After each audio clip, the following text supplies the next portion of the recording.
The Daughters of Thorn Ranch. Four sisters stood shivering on a livestock platform in Dodge City, Kansas, their thin dresses snapping in the March wind of 1887. The auctioneer's voice rang across the silent crowd. Four healthy girls, ages 6 to 15, sold as one lot to settle Albert Whitaker's debts. Evelyn gripped her youngest sister so tight the child whimpered. While the townspeople shifted their boots in the dust, eyes downcast with shame, no one would name aloud. Then a voice cut through like a rifle shot. $500! The crowd turned. A tall rancher with winter in his eyes had just bought 4 human beings and changed history forever. If you're watching from anywhere in the world, drop your city in the comments below. I want to see how far these sisters' story travels. And if their fight moves you like it moves me, hit that like button and stay until the end, because what happens next will break your heart and put it back together. The wind that swept across the Dodge City Market Square that morning carried the smell of cattle pens and desperation. It was the kind of wind that scoured everything clean, except shame, that stuck to a place like blood on wood. Evelyn Whitaker stood on the auction platform with her back straight and her chin up, even though everything inside her had turned to water. At 15, she understood what was happening in a way her younger sisters didn't. Clara, at 12, understood enough to be terrified. Rose, 9 years old, kept looking at Evelyn for answers she didn't have. And May, barely 6, just clutched her oldest sister's skirt and tried not to cry. Their Uncle Albert stood to the side, arms crossed, face red from whiskey and satisfaction. He'd been their guardian for exactly 3 months, ever since fever took their parents in the same brutal week of December. 3 months was all it took for him to drink through their father's savings, mortgage the family homestead, and lose what remained at poker tables and saloons from Dodge to Wichita. And now this. Lot 47, the auctioneer announced, his voice carefully neutral. 4 girls, Whitaker name, ages 6 to 15, healthy stock, good breeding, literate, the older 2. Suitable for domestic work, farm labor, or... He paused, and something flickered across his weathered face. Or Christian charity, if any man here's got a surplus of it. A few uncomfortable laughs rippled through the crowd. Most people just stared at their boots. Evelyn had never felt so exposed. The platform put them higher than everyone else, but it wasn't elevation, it was exhibition. Like the cattle in the pens behind them, waiting to be sold to the highest bidder. Except cattle didn't understand what was happening to them. We're starting the bidding at $200 for the lot, the auctioneer continued. That's $50 a head, gentlemen. Fair price for able workers. Silence. Evelyn's heart hammered against her ribs. The silence stretched so long she began to hope, stupidly, desperately, that maybe no one would bid, that maybe this whole sick transaction would collapse under the weight of its own wrongness. Then a voice from the back called out, 150. The crowd parted slightly. A wheat farmer Evelyn recognized. Hoskins, she thought his name was. He had a large family already. Why would he... 150 going once, the auctioneer said quickly. 200. A different voice. A mill owner from town. Evelyn's stomach turned. She'd seen the way he looked at young girls who came to buy flour with their mothers. Clara's hand found hers. Evelyn squeezed it, trying to transmit courage she didn't feel. 225. The wheat farmer again. 250. The mill owner. They were bargaining, actually bargaining, like the girls were livestock or furniture. Evelyn wanted to scream, to run, to grab her sisters and disappear into the Kansas prairie until the whole world forgot they existed. 275 going once. $300. This voice was different, deeper. It came from the far edge of the crowd, and when people turned to look, they moved aside with something that looked almost like respect. The man who stepped forward was tall and lean, with shoulders that spoke of hard work and a face that spoke of hard years. He couldn't have been much past 30, but his eyes looked older. Dark eyes, the color of creek water in shadow. His clothes were clean but worn, work clothes, not town clothes. Dust covered his boots, and his hat had seen better seasons. 300, the auctioneer repeated, something like relief creeping into his voice. That's Caleb Thorne bidding. Do I hear 325? The wheat farmer shifted his weight but said nothing. The mill owner opened his mouth, then seemed to think better of it when Thorne's gaze swept past him. There was something in that look that made men reconsider their choices. 300 going once, the auctioneer called. Going twice, 350, the mill owner blurted suddenly. And I'll take just the two older ones. Split the lot. Evelyn's breath stopped. Clara made a small sound of pure terror. Rose didn't understand the words, but she understood the fear that suddenly flooded through her older sisters, and she began to cry. No splitting, Uncle Albert called from the side. I specified lot sale only, all 4 or nothing. Then nothing, the mill owner snapped. I'm not feeding 4 mouths. The lot stays together, the auctioneer confirmed, though his voice had gone tight. Mr. Thorne's bid stands at 300. Going once, $400, Thorne said. His voice hadn't gotten louder, but everyone heard it clearly. For all 4, together, no splitting, the crowd murmured. $400 was more than most men in Dodge City earned in half a year. That's too much, Caleb, someone called out, an older man with a merchant's prosperous belly. You're alone out there on that ranch. What do you need with 4 girls? You can't even... My bid is $400, Thorne repeated, his eyes never leaving the platform, never leaving the girls. Do you have a higher one, Preston? The merchant shut his mouth. 400 going once, the auctioneer said quickly, before anyone else could complicate matters. Going twice. He paused, gavel raised. Sold to Caleb Thorne. $400, cash payment expected today. The gavel came down with a crack that sounded like a cell door closing. Evelyn felt the world tilt. This stranger, this rancher with winter eyes and a name she'd never heard before today, now owned them. Owned them, legally and completely, the same way he might own horses or acres or cattle. Uncle Albert was already counting the money before Thorne even reached the platform. His hand shook slightly as he flipped through the bills, payment for his own nieces, blood of his blood, sold to clear debts he'd created through his own weakness and greed. Pleasure doing business, Albert said, not meeting anyone's eyes. Thorne didn't respond. He counted out the money in silence, then turned to the auctioneer. I need the bill of sale. Right here.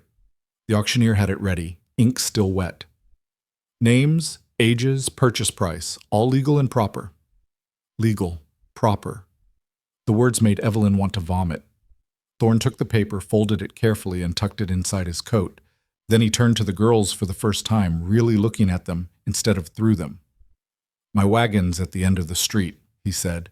His voice wasn't cruel, but it wasn't kind either. It was flat, empty of emotion. Get your things and meet me there. 5 minutes. They ain't got things, Uncle Albert volunteered, suddenly helpful now that he had his money. Came with the clothes on their backs. Something flickered in Thorne's eyes. Anger, maybe, or disgust, but his expression didn't change. He looked at the girls again, and Evelyn found she couldn't read his face at all. Was he angry at them? Disappointed in his purchase? Planning how he'd work them until they dropped? 5 minutes, he repeated. Then he turned and walked away, the crowd parting before him like water. Evelyn stood frozen until Clara tugged her sleeve. Evie? What do we do? What could they do? They'd just been sold. The law said they belonged to Caleb Thorne now, as surely as his land and livestock belonged to him. Running would make them fugitives.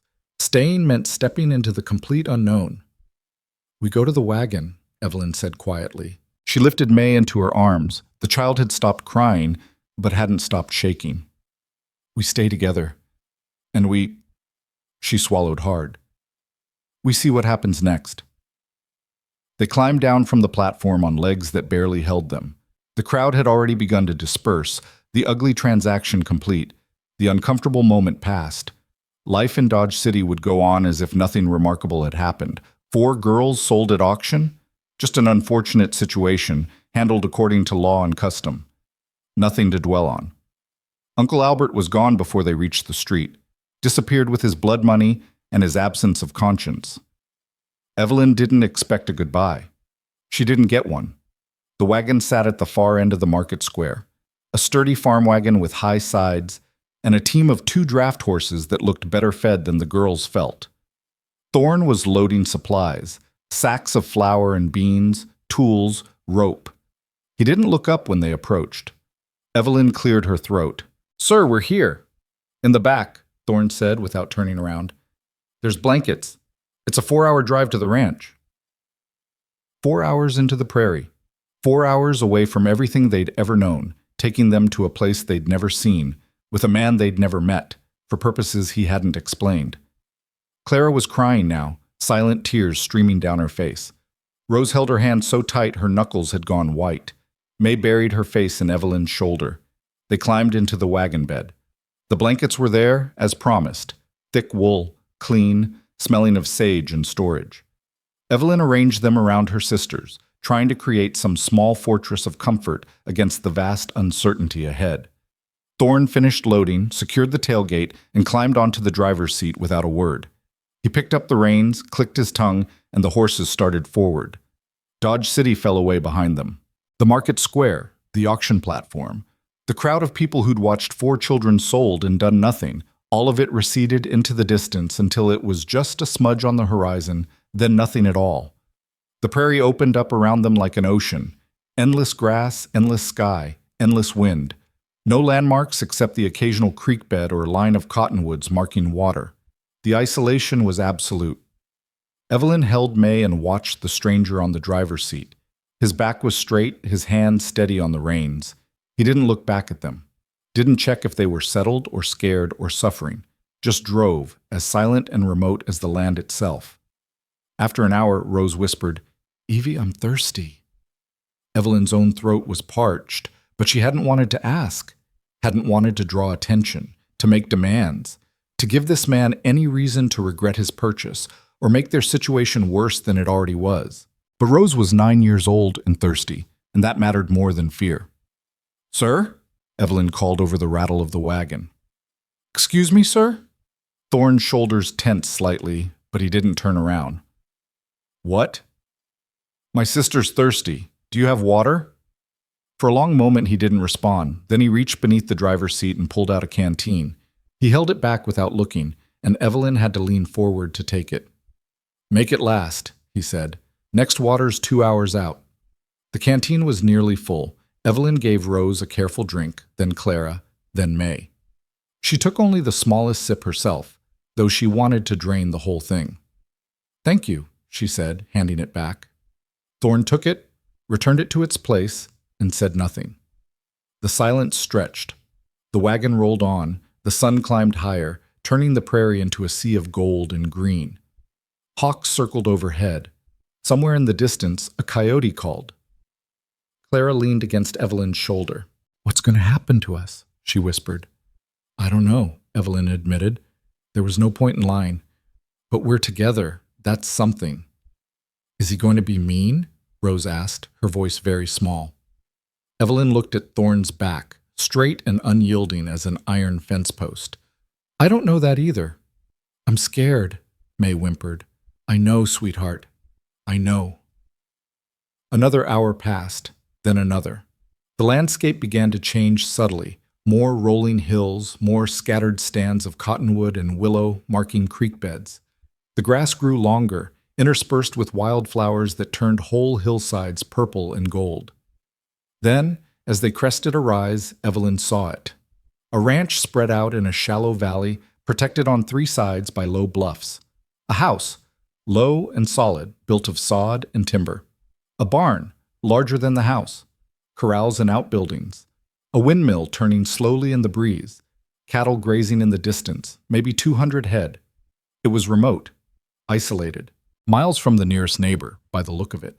And it was where they'd be living now. Thorne drove the wagon straight to the house and pulled the horses to a stop.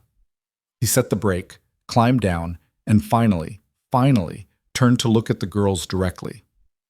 In the full light of afternoon, Evelyn could see his face more clearly. Strong features, weathered by sun and wind. A scar along his left jawline, old and faded, dark stubble on his cheeks, and those eyes, deep and unreadable as creek water in shadow. "Rules," he said without preamble. "First, you work. Everyone works on this ranch, no exceptions. You'll have chores assigned by tomorrow morning. You do them without complaint and you do them right." Evelyn nodded slowly. Her sisters pressed closer to her. "Second, you learn. There's books in the house, and you'll spend 2 hours every evening on reading, writing, and numbers. I don't care what you knew before. Here, you learn. That was unexpected. Evelyn had been bracing for cruelty or exploitation, not education. Third, you eat what's provided when it's provided. No waste. Food costs money and effort, and both are earned, not given. Fair enough, Evelyn thought. Harsh, but fair. Fourth, you stay on the ranch unless I say otherwise. This land is safe if you know it. Get lost out there. He gestured at the vast prairie beyond the ranch boundaries. And you'll die. Exposure, dehydration, predators, or just plain getting lost. So you stay close until you learn the land. That sounded less like cruelty and more like protection. Evelyn wasn't sure. Fifth, you treat each other with respect. You're sisters. You came together and you'll stay together. But that means you act like family, not like enemies. Arguments happen. I'm not stupid, but you work them out without destroying each other. He paused, and something shifted in his expression, something harder, colder. Sixth and final, you don't run. You're here legal and proper, bought and paid for. The law says you're mine until you're of age, or I release you. You run, the law brings you back, and then we've got a trust problem I don't know how to fix, so don't run. Work hard, learn, grow up, and when you're old enough, you make your own choices about where you go. But until then, this is where you are. Understood? It was the longest speech he'd made since buying them. Evelyn processed it carefully, looking for the trap, the cruelty, the exploitation she'd been expecting. But all she heard was rules. Hard rules, yes. Uncompromising rules. But not unreasonable ones. Not cruel ones. Understood, she said quietly. Claire and Rose nodded. May just stared at Thorne with huge, frightened eyes. Good. He turned toward the house, then paused. Your uncle said you had no belongings. That true? Yes, sir, Evelyn confirmed. Just what we're wearing. Thorne's jaw tightened. He didn't curse, but Evelyn got the sense he wanted to. There's clothes in the house. They'll be too big, but they're clean and they're whole. Tomorrow we'll go into town for proper fitting. Tonight you make do. He walked to the house and opened the door, holding it while the girls climbed down from the wagon. Their legs were stiff from the long ride, and May nearly fell. Evelyn caught her, then ushered her sisters toward the open door. The interior was dim after the bright sunlight, but as Evelyn's eyes adjusted, she was surprised by what she saw. The house was simple but well kept, clean wooden floors, a large stone fireplace, a kitchen area with a good stove, a table with chairs, shelves lined with books, more books than Evelyn had ever seen in a private home. And photographs. On the mantel, on the walls, a woman with kind eyes and a gentle smile. A little girl, maybe 3 years old, laughing at something outside the frame. The same woman and child together, the woman's hand on the girl's shoulder. Evelyn understood, suddenly. This had been a family home, and now it wasn't. Thorne moved past them, opening a door to reveal a bedroom. You'll sleep here. 4 beds. I built them this afternoon while waiting for the auction to finish. Mattresses are stuffed with prairie grass for now. They'll do until we can get proper filling. He'd built beds. This afternoon, 4 of them. He'd known he was going to bid. He'd planned for it. Why? The word escaped Evelyn before she could stop it. Why did you buy us? Thorne looked at her for a long moment. Something moved behind his eyes. Old pain, old anger, old grief. Because I watched my wife and daughter die 3 years ago, he said flatly. Fever, same as your parents. I couldn't save them. I couldn't do a damn thing except watch them slip away. His voice was hard, controlled, but underneath it Evelyn heard something raw and broken. I can't bring them back. But when I saw you 4 on that platform, I knew I could save someone. So I did, that's all. It wasn't kindness exactly. It wasn't charity. It was something else, something more complicated and more honest. It was a man trying to fight back against a world that had taken everything from him. The clothes are in the chest there, Thorne continued, his voice returning to its usual flat tone. Get changed, get settled. Supper's in 2 hours. I expect you at the table, clean and ready to eat. After supper, we'll talk about chores and schedules. He turned to leave, then paused at the door. And Evelyn? She startled at the sound of her name. Yes, sir? You're not slaves. You're not servants. You're not property, no matter what that damn piece of paper says. He didn't turn around, just spoke to the doorframe. You're here because the world is broken and unjust, and I couldn't stand aside and watch it break you too. So we're going to fix what we can. Work hard, learn, grow strong. And when you're old enough to make your own way, you'll leave here with skills and education and the ability to choose your own life. He paused. That's the deal. That's what I bought today. Not you, but the chance to give you a different future than the one you were headed toward. Whether you take that chance is up to you. Then he was gone, the door closing quietly behind him. The four sisters stood in silence, surrounded by beds a stranger had built for them, wearing clothes too large but offered freely, in a house that had once held love and now held only echoes. Clara spoke first, her voice very small. Evie? Is he good?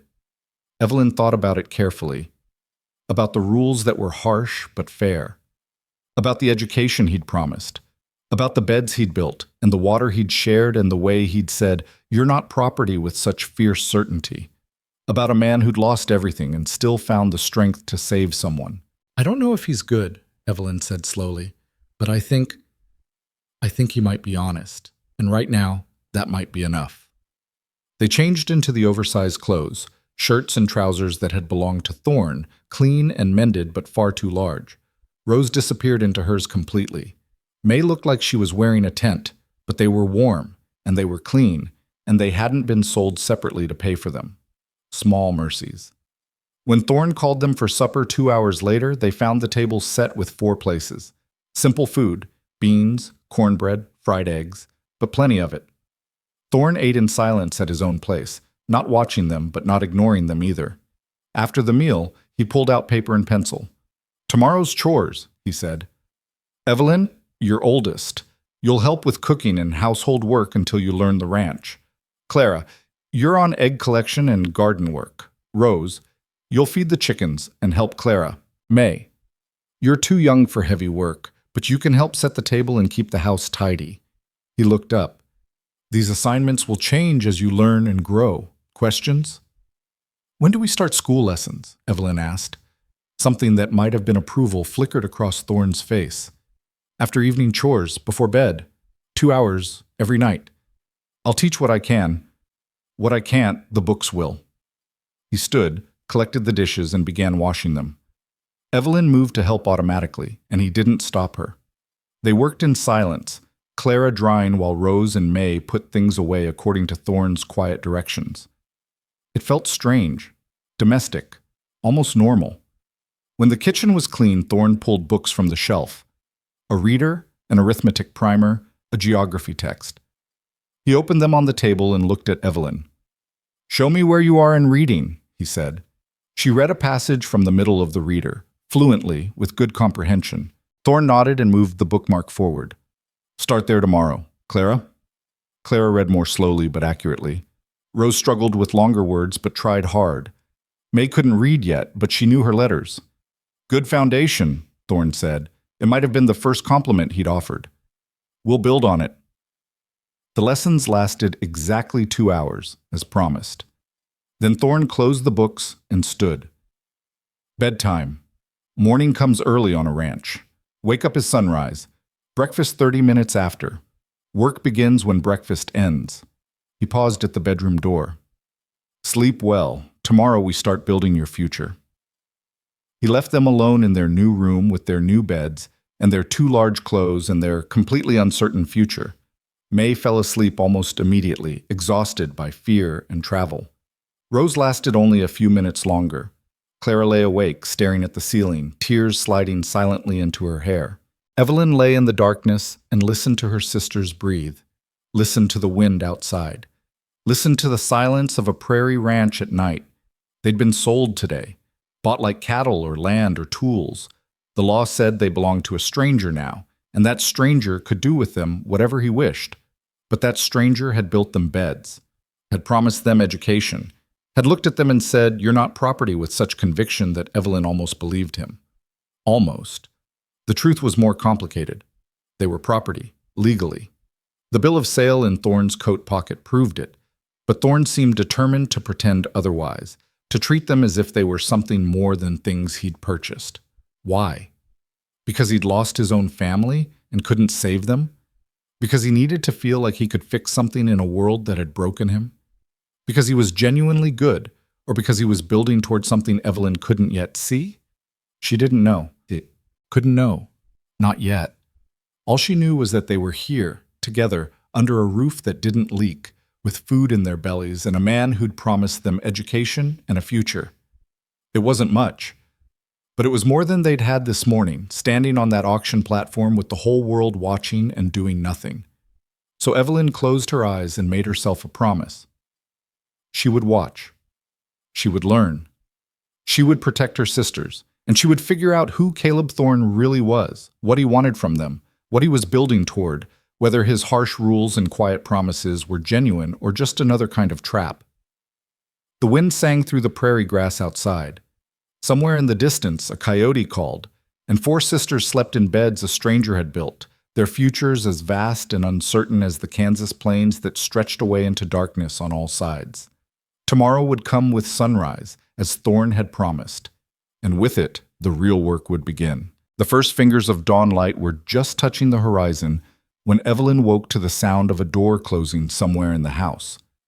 She'd slept poorly, startled awake a dozen times by unfamiliar sounds, the creak of timber settling, the wind against the walls, the distant lowing of cattle. Each time her heart had hammered with fresh panic before memory returned. The auction, the wagon ride, the stranger who'd bought them. She lay still for a moment, listening. Her sisters were still asleep, their breathing soft and even in the gray light. May had curled into a tight ball, her thumb in her mouth, a habit she'd broken 2 years ago but returned to under stress. Clara's face was tear-stained even in sleep. Rose had somehow ended up sideways across her bed, one leg dangling over the edge. Evelyn rose quietly, careful not to wake them. The clothes Thorne had given her yesterday were folded on the chair where she'd left them. She dressed quickly, rolling up sleeves and pant legs that were far too long, then eased the bedroom door open. The main room was empty, but the stove was already hot, and the smell of coffee filled the air. Through the window, Evelyn could see Thorne in the corral, working with one of the horses. His movements were economical, practiced, the motions of a man who'd done the same tasks 10,000 times and found his own rhythm in them. She stood uncertain for a moment. He'd said breakfast was 30 minutes after sunrise, but sunrise was still just a promise on the eastern horizon. Should she wait? Start cooking? She had no idea what he expected, and the thought of making a mistake on the first morning made her stomach clench. The decision was taken from her when Thorne glanced toward the house and saw her silhouette in the window. He secured the horse, then walked toward the house with that same unhurried stride that somehow covered ground quickly. He came through the door stamping dust from his boots, then stopped short when he saw her standing in the middle of the room. "You're up early?" he said. "I heard you moving around. I thought—" Evelyn hesitated. "I wasn't sure if you needed help." Thorne studied her for a moment, his expression unreadable. Then he moved to the kitchen area and poured himself coffee from the pot on the stove. "You drink coffee?" "Yes, sir. A little." He poured a second cup and handed it to her. The ceramic was warm against her palms, and the bitter smell was oddly comforting, familiar in a world that had become entirely strange. "Sunrise is in 20 minutes, Thorne said. "I start breakfast then. Until you learn the kitchen and the routine, you watch and help when I tell you. After a week, cooking becomes your responsibility for the household. I'll handle my own meals when I'm working far from the house." He took a drink of coffee, watching her over the rim. "Can you cook?" "Yes, sir. Mama taught me. Basic things, bread, stew, beans, eggs." "That'll do for a start. Ranch cooking isn't fancy, just fuel." He set his cup down. "Wake your sisters. Breakfast in 30 minutes. I expect everyone at the table, dressed and ready to work." Evelyn nodded and retreated to the bedroom. Her sisters were harder to wake than she'd expected. Clara groaned and tried to burrow deeper into her blankets. Rose mumbled something incoherent, and May simply refused to open her eyes. "Come on," Evelyn urged, shaking Clara's shoulder. "We have to get up, breakfast soon, and then work." "Don't wanna," May whimpered. "Tired." I know, sweetheart, but we have to. Evelyn pulled the blanket back gently but firmly. Remember what Mr. Thorne said? Everyone works. That means everyone gets up. It took 10 minutes of coaxing, but finally all 4 girls were dressed in their oversized clothes and stumbling into the main room. Thorne was at the stove, frying salt pork and scrambling eggs in a large iron skillet. Cornbread sat cooling on the counter, and he'd set the table with plates and forks. Sit, he said without turning around. They sat. Evelyn helped May into her chair, which was too tall for her. The child's feet dangled several inches above the floor. Thorne noticed and disappeared into one of the other rooms, returning with a wooden crate that he inverted and placed under May's chair. Better, he said.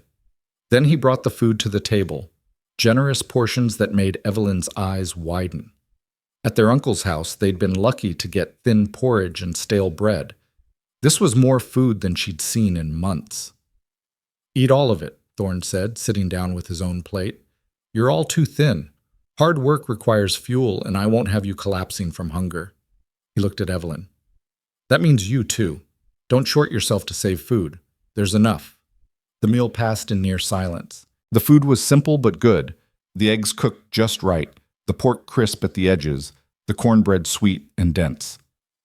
May ate slowly, her eyes heavy with sleep.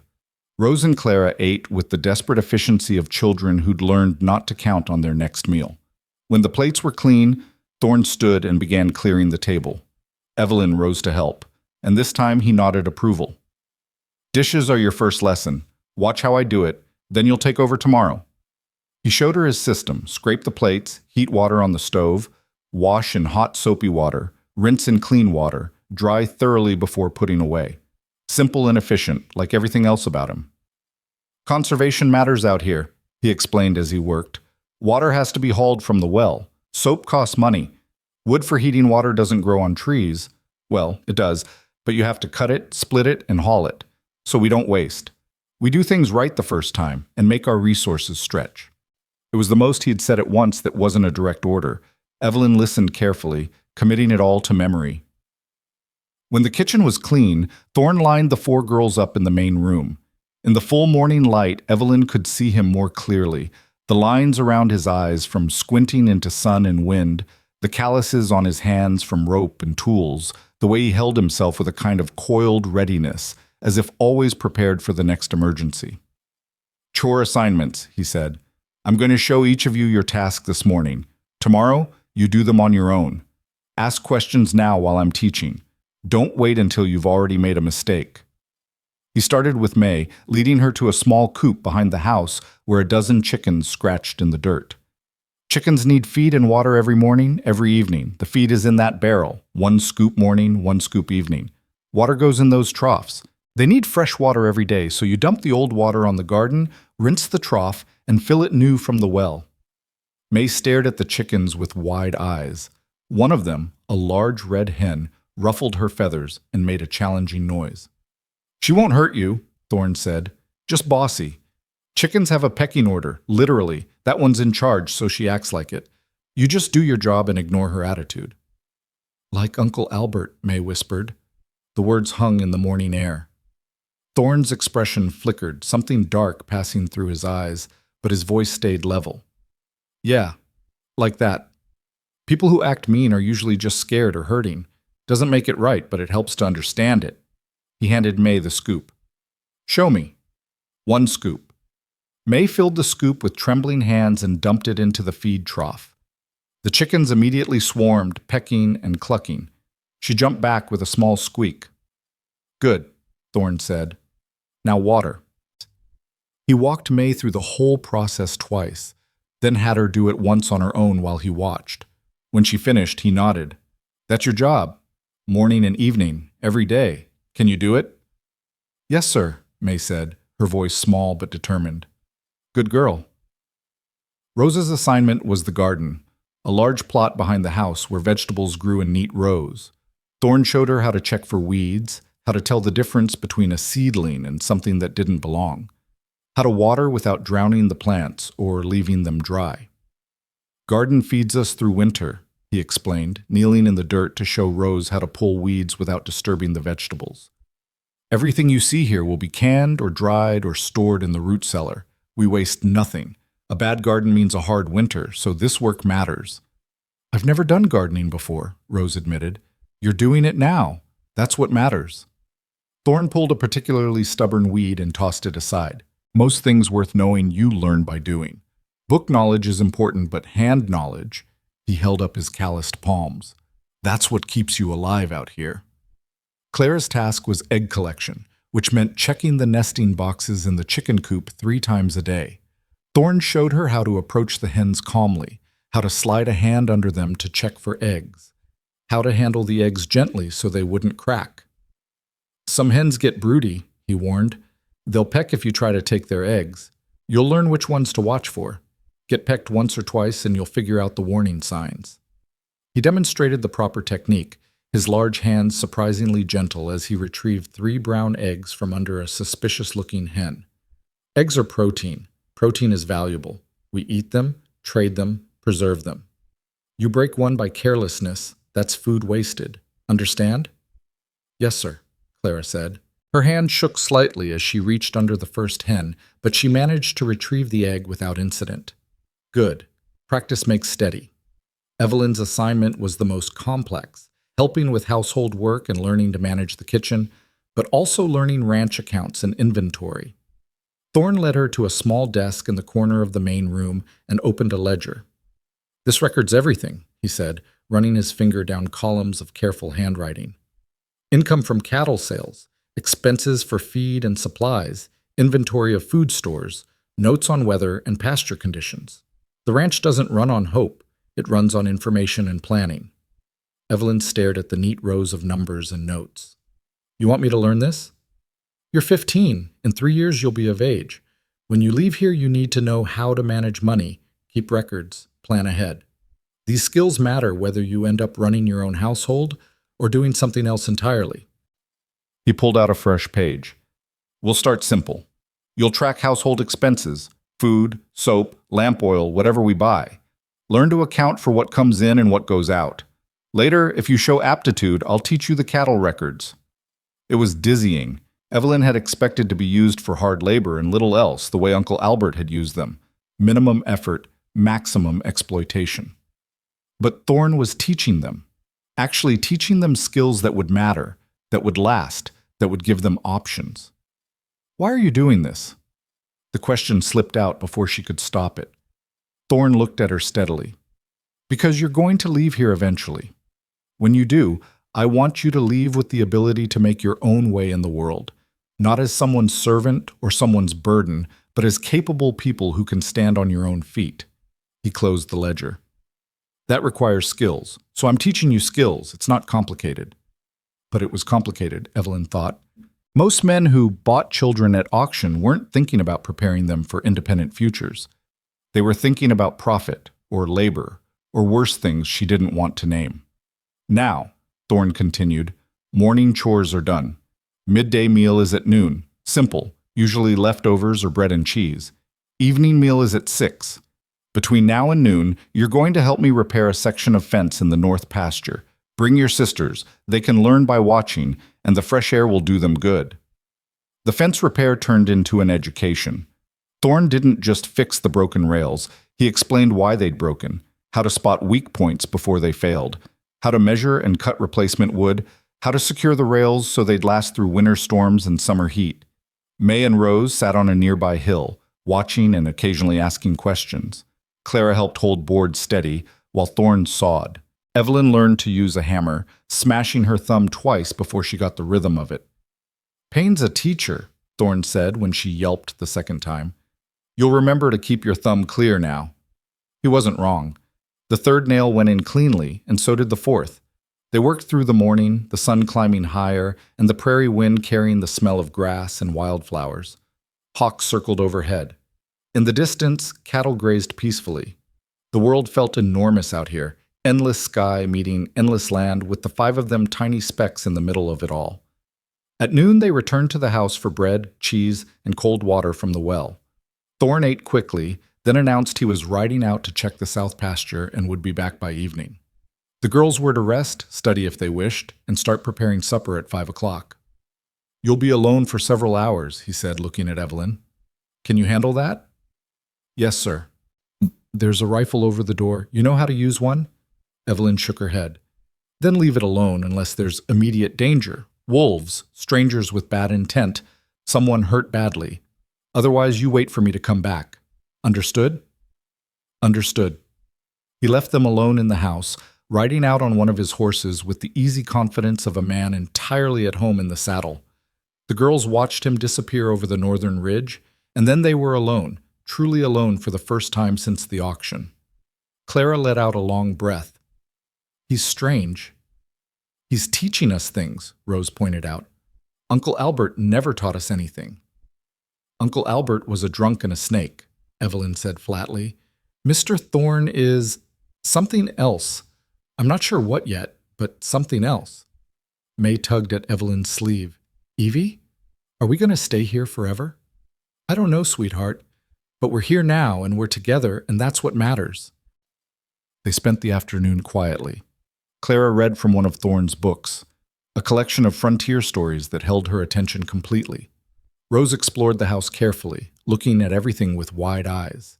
May napped, exhausted from the early morning and the strangeness of everything.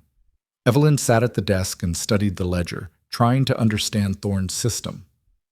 The records went back 3 years to just after his wife and daughter had died, she realized. Before that, the handwriting was different, smaller, more decorative.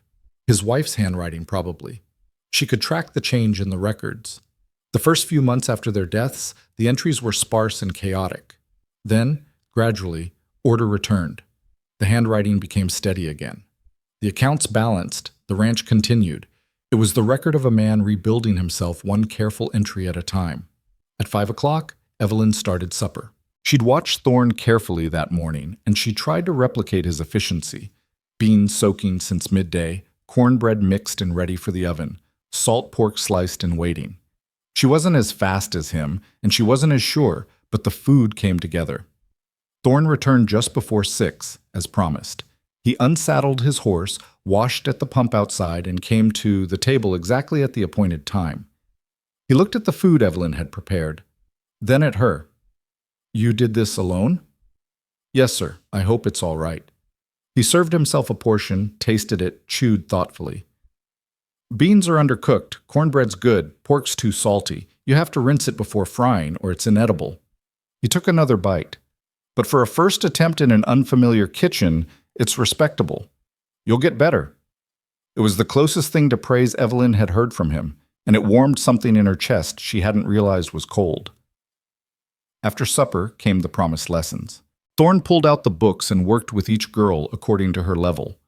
May practiced letters, tracing them carefully on a slate. Rose read aloud from the primer, stumbling over unfamiliar words but improving with each page. Clara worked on arithmetic, solving problems while Thorne watched over her shoulder, correcting errors without criticism. For Evelyn, he brought out a more advanced text, history and geography combined, with maps and descriptions of places she'd never seen and likely never would. Read this chapter, he said, pointing to a section about the Western Territories. Tomorrow night, you'll tell me what you learned. The lesson time passed quickly, and when the 2 hours were up, Thorne closed the books with the same finality he did everything else. Bedtime, same schedule tomorrow. Questions? Sir? Clara raised her hand hesitantly. When do we go to town for proper clothes? This Saturday. It's a half-day ride, so we'll leave early morning. I'll introduce you around, get you outfitted, and make sure people know you're part of this household now. He paused. Some folks will talk. Some will look at you with pity or judgment. You ignore them. Hold your heads up and act like you belong, because you do. What if they ask questions? Rose asked quietly. About the auction. Thorne's expression hardened. Anyone rude enough to ask gets no answer. It's none of their business how you came here. What matters is that you're here, you're learning, you're working, and you're thriving. The rest is just noise. That night, lying in the darkness with her sisters sleeping around her, Evelyn thought about Thorne's words. Hold your heads up, act like you belong. It was strange advice from a man who'd bought them like livestock. But then, everything about Caleb Thorne was strange. The harsh rules coupled with patient teaching, the emotional distance coupled with careful provision, the insistence that they weren't property while legally owning them completely. He was a contradiction. A man who'd lost everything trying to save someone. A rancher teaching 4 orphan girls to do accounts and read maps and think about futures beyond survival. Evelyn didn't trust him yet, couldn't trust him, not fully, not when the power imbalance was so absolute and the world had proven itself so cruel. But she was beginning to think he might be honest, and out here, in this hard country with its harsh realities, maybe honest was the best she could hope for. The days fell into rhythm after that. Wake at sunrise, breakfast, morning chores, work alongside Thorne learning whatever task he'd assigned, midday meal, afternoon work or study, evening chores, supper, lessons, sleep. The schedule was relentless but predictable, and there was strange comfort in the predictability. May stopped crying herself to sleep after the 3rd night. Rose began to smile occasionally, especially when the bossy red hen did something particularly ridiculous. Clara lost some of the constant fear that had shadowed her eyes, and Evelyn found herself falling into bed each night, too tired to lie awake worrying about unknowable futures. Saturday came with clear skies and cool morning air. Thorne had them up even earlier than usual, and breakfast was eaten quickly. He hitched the wagon and loaded supplies he planned to trade in town, then helped the girls into the back. Town's called Cedar Bluff, he explained as they started the long drive. About 400 people. General store, bank, church, school, blacksmith, doctor, everything a settlement needs to survive. He glanced back at them. The store owner's named Margaret Chen. She's fair and she's honest, and she'll outfit you properly without trying to cheat me. Her husband runs the bank. Good people. The town materialized out of the prairie like something from a storybook. A main street lined with wooden buildings, board sidewalks, hitching posts where horses drowsed in the morning sun. People moved between shops carrying parcels and exchanging greetings. It looked peaceful, ordinary, completely normal. Evelyn felt her stomach clench anyway. These people would know, would remember the auction, would remember 4 girls sold to settle debts, would look at them and see shame and pity and judgment. Thorne seemed to sense her tension. Straight backs, he said quietly as he pulled the wagon to a stop in front of the general store. You've done nothing wrong. Remember that. They climbed down from the wagon, and immediately Evelyn felt the weight of eyes on them. People stopping mid-conversation to stare, whispers following them like shadows. Thorne ignored it all. He walked into the general store with the girls behind him, and the little bell above the door announced their arrival. The woman behind the counter looked up, and her face transformed with warmth. Caleb Thorne, haven't seen you in town for a month. I was beginning to think you'd become a complete hermit. Close to it, Margaret, Thorne gestured to the girls.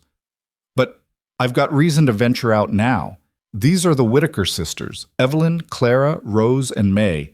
They're living at the ranch. They need proper outfitting, clothes, shoes, basic supplies, everything on my account. Margaret's eyes widened slightly as she looked at the girls, and Evelyn braced herself for pity or condescension. But what came was neither. Welcome to Cedar Bluff, Margaret said warmly. Let's get you sorted out. Caleb, you can disappear. This is women's work and you'll just be in the way. Gladly. Thorne tipped his hat and left, the bell chiming behind him. Margaret came around the counter and studied the girls with a practiced eye. She was perhaps 40, with graying hair pulled back in a practical bun and intelligent eyes that missed nothing. You're all drowning in those clothes, she observed. Let's fix that. She worked with swift efficiency, measuring and selecting and adjusting. She brought out dresses in practical fabrics, sturdy cotton that would wear well and wash easily. She fitted them each with 2 everyday dresses and 1 slightly nicer one for church or special occasions. Shoes that actually fit, stockings, nightgowns, undergarments that weren't falling apart. As she worked, she chatted easily about the town, the weather, the upcoming harvest festival. She asked the girls gentle questions about their interests and listened carefully to their answers. She didn't mention the auction, didn't ask how they'd ended up at Thorne Ranch, treated them exactly like she would any other customers. It was the kindness Evelyn hadn't known she'd been craving. When the outfitting was complete, Margaret tallied the costs in her ledger and made a note on Thorne's account. Then she leaned forward conspiratorially. Caleb Thorne is a good man who's been dealt a rotten hand by life, she said quietly. He's hard, and he's distant, and he doesn't let people in easily. But he's fair and he's honest, and if he's taken you in, he'll see you right. You can trust that. How do you know? Evelyn asked before she could stop herself. Margaret's expression softened. Because when the fever took my sister and her family 3 years ago, Caleb rode through a blizzard to get the doctor, even though he knew it was too late. Because when my husband needed a loan to save the bank during the panic, Caleb gave it with no interest and no deadline. Because every hard man in this town has a story about Caleb doing the right thing when no one else would. She straightened, her voice returning to its normal, cheerful tone. So you listen to him, work hard, and learn everything he'll teach you. That man knows things worth knowing. Before Evelyn could respond, the bell chimed and Thorne returned with another man, tall and lean with a sheriff's star pinned to his vest. Girls, Thorne said, this is Sheriff Dalton. He needs to see the bill of sale and verify you're all healthy and being properly cared for. State requirement for situations like yours. Evelyn's heart sank. State requirement. Official verification. This was the moment when everything could unravel, when some bureaucrat could decide Thorne wasn't fit, or the arrangement wasn't proper, or the girls should be separated and placed in different homes. Sheriff Dalton must have seen the fear in her face because his expression gentled. This is just a formality, miss. I need to confirm everyone's well, and there's no mistreatment happening. Ask you a few questions, inspect the living situation, file a report, that's all. When? Thorne asked. This week, if that suits. I'll ride out Wednesday morning, look around, talk to each girl privately, make sure everything's above board. Wednesday's fine. Thorne's voice was level, unconcerned, as if he had nothing to hide. And maybe he didn't, Evelyn thought. Maybe he really was exactly what he appeared to be, a hard man trying to do right in a world that made it difficult. Sheriff Dalton tipped his hat to the girls. I'll see you Wednesday then. Enjoy your new clothes. He left, and Thorne began loading their packages into the wagon. Margaret caught Evelyn's hand as they prepared to leave. You'll be all right, she said softly. Dalton's a fair man. Just tell him the truth, and it'll be fine. The ride back to the ranch was quiet. The girls examined their new clothes with something approaching wonder. Garments that fit, shoes that didn't pinch, fabrics that weren't threadbare or patched a dozen times over. Such small things, but they felt monumental. Thorne said nothing until they were nearly home. Then, without looking back at them, he spoke. Dalton's going to ask if I've hurt you, or worked you too hard, or kept you from food. He's going to ask if you want to stay, or if you want to be placed elsewhere. He paused.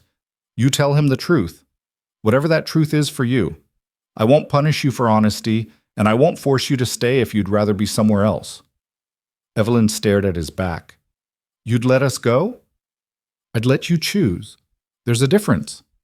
What if we choose to stay? Then you stay, and we keep building what we're building. What they were building. Evelyn thought about the past week, the hard work and the patient teaching, the full meals and the evening lessons, the sense of structure and safety slowly replacing chaos and fear. It wasn't perfect. Thorne was distant and emotionally locked away, and the power imbalance was real and undeniable. But they were learning, growing, becoming something more than they'd been. We'll tell Sheriff Dalton the truth, Evelyn said quietly. Whatever that brings. Thorne nodded once, and that was the end of it. Wednesday arrived with storm clouds building in the west and the smell of rain on the wind. Sheriff Dalton rode up just after breakfast, and Thorne met him in the yard. Property tour first, Dalton said, dismounting. Then I'll interview each girl separately. Thorne showed him everything, the house, the barn, the corrals, the fields and pastures. Pointed out the work the girls had done, the chores they'd learned, the garden they were tending. Showed him the bedroom with 4 beds, the kitchen where Evelyn was learning to cook, the desk where she studied accounts. Dalton took notes in a small book, his expression neutral and professional. Then he sat down with each girl, one at a time, in the main room while Thorne waited outside. May went first.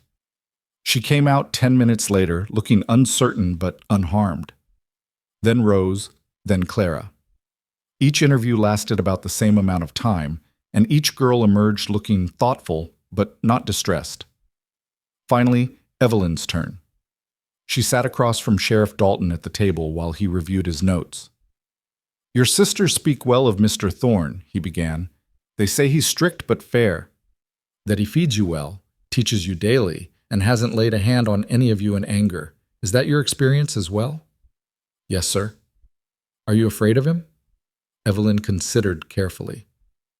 "No, sir. He's hard, distant, but not cruel, not frightening." "Do you want to stay here?" "Yes, sir."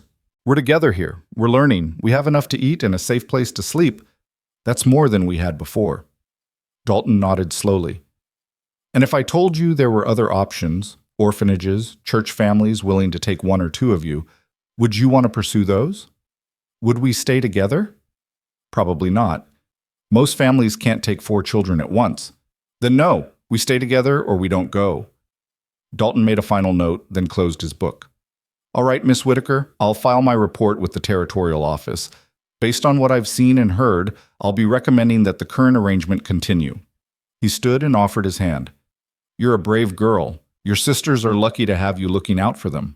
Evelyn shook his hand, feeling something tight in her chest finally loosen. "Thank you, sir." Dalton left with promises to return in 6 months for a follow-up inspection. Thorne walked him to his horse, and the two men spoke quietly for a moment before the sheriff rode away. When Thorne came back to the house, all 4 girls were waiting. He looked at them steadily.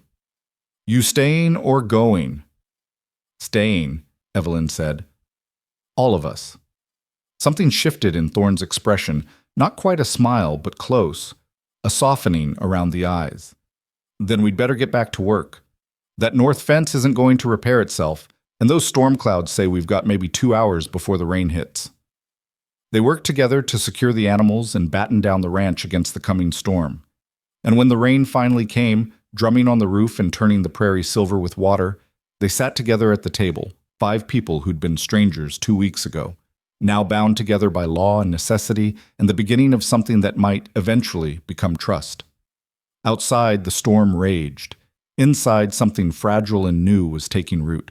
And for the first time since the auction, Evelyn allowed herself to hope. The hope Evelyn had allowed herself lasted exactly 3 weeks before the letter arrived. It came on a Tuesday morning in late April, delivered by a circuit rider who stopped at the ranch on his way to Cedar Bluff.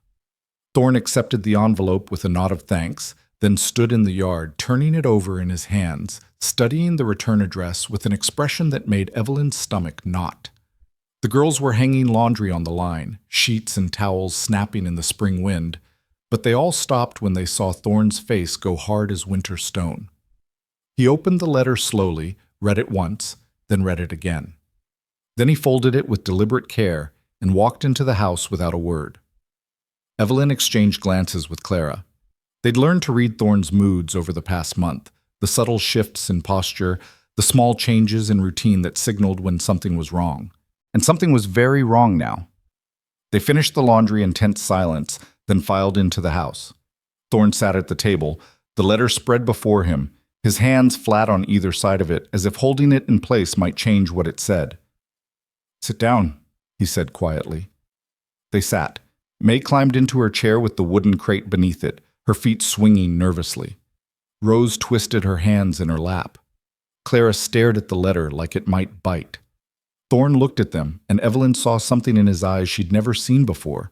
Not anger exactly, but a cold, focused fury that was somehow more frightening than rage would have been. "This is from the territorial court in Topeka," he said. His voice was level, controlled. "Your uncle has filed a legal challenge to my guardianship. He's claiming the auction was conducted improperly, that I coerced him into the sale, and that he had no legal right to sell you in the first place." He paused, his jaw tight. "He wants you returned to his custody, and he wants the $400 back." The words hit like physical blows. Evelyn felt the room tilt, heard Clara's sharp intake of breath, saw May's face crumple. "He can't," Rose whispered. "He can't take us back. He sold us." "He did," Thorne agreed. "But the law's complicated when it comes to children. If a judge decides the sale was improper, if they rule that children can't be sold like property, then the transaction gets voided. You'd go back to your legal guardian, which is your uncle, until the court appoints someone else or you age out. But he's awful, Clara said, her voice rising. He drank all our money and sold us to pay his debts. How can they send us back to him? Because the law cares about procedure more than it cares about sense, Thorne said flatly, and because Albert Whitaker is claiming he was desperate and taken advantage of, and that now he regrets his hasty decision and wants his nieces back. His hands curled into fists on the table. It's horseshit, pardon my language. But that's what it is. Evelyn found her voice, though it came out smaller than she intended. What happens now? Now we go to court. There's a hearing scheduled for 3 weeks from today in Topeka. I have to appear and defend my guardianship. You 4 have to appear and testify about your situation. He looked at each of them in turn. The judge will ask you questions. He'll want to know if you're being treated well, if you want to stay here or go back to your uncle, if you feel safe and cared for. And you'll have to answer honestly, in front of him and your uncle and whoever else is in that courtroom. May started crying, quiet, hiccuping sobs that shook her small frame.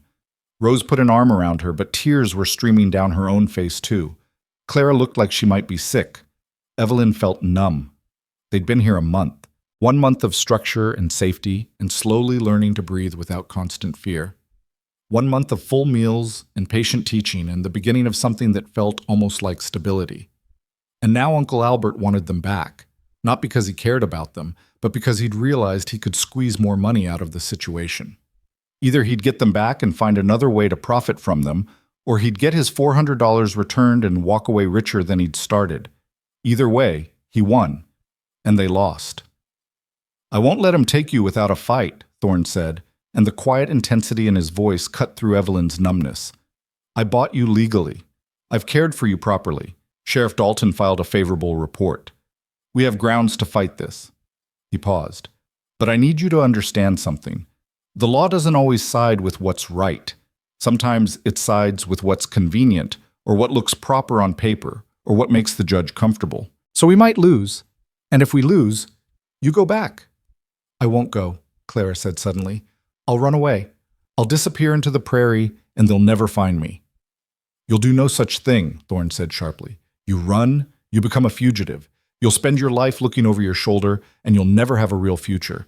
We fight this the right way, through the law, even if the law is broken. Why?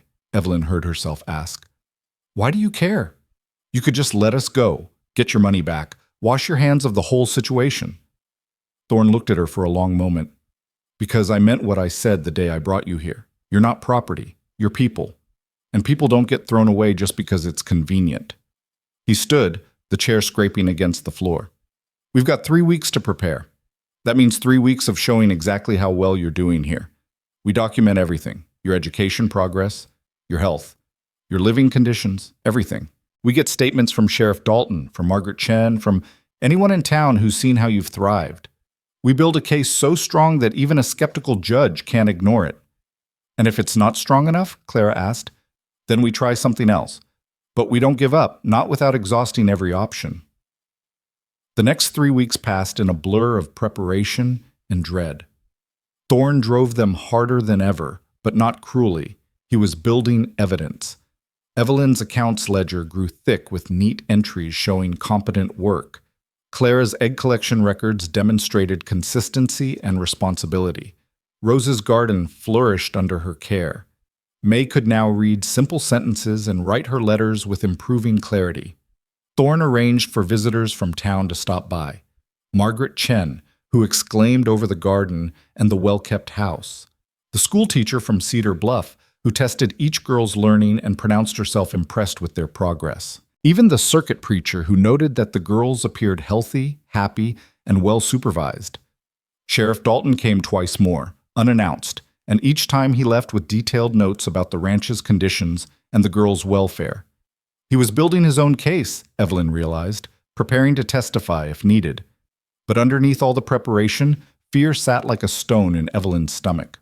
Uncle Albert was their blood relative. The law generally favored family, even bad family. And if the judge decided that children couldn't be bought and sold, which was morally the right position, then the technicality that saved them might be the same one that destroyed them. The night before they were to leave for Topeka, none of the girls could sleep. Evelyn lay in the darkness, listening to Clara's quiet crying, Rose's restless tossing, May's whimpered fears. Finally, she got up and lit a candle, and her sisters gathered around her like moths to flame. "What if we lose?" Rose whispered. Rose. "Then we survive," Evelyn said, trying to sound more certain than she felt. "We survived Mama and Papa dying. We survived Uncle Albert the first time. We'll survive whatever comes." "I don't want to just survive," Clara said fiercely. "I want to stay here. I want to keep learning and growing and having enough to eat. Is that so much to ask?"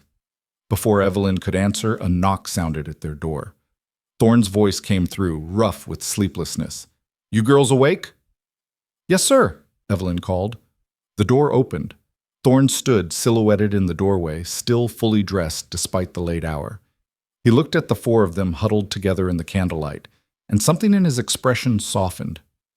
"Can't sleep either," he admitted. He pulled the desk chair over and sat down backwards on it, his arms crossed over the back. "I've been thinking about what to say to you, what wisdom or comfort I could offer. But the truth is, I don't have much." He paused. "I can tell you this, though. Tomorrow in that courtroom, you tell the truth, all of it.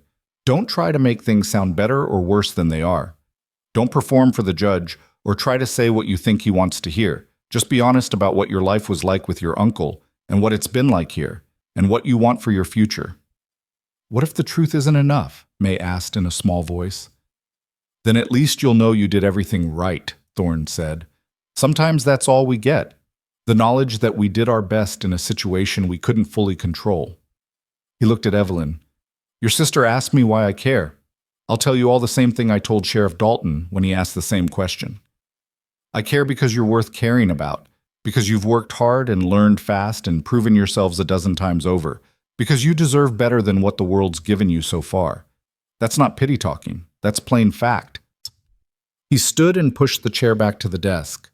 "Try to get some sleep. We leave at dawn, and it's a long ride to Topeka. You'll need your strength for what's ahead." After he left, the girls lay back down, but sleep still wouldn't come. Evelyn stared at the ceiling and thought about the man who'd bought them for $400 and spent the last month and a half proving that the purchase price was the least important part of the transaction. They left before sunrise, the wagon packed with supplies for the 3-day journey to Topeka.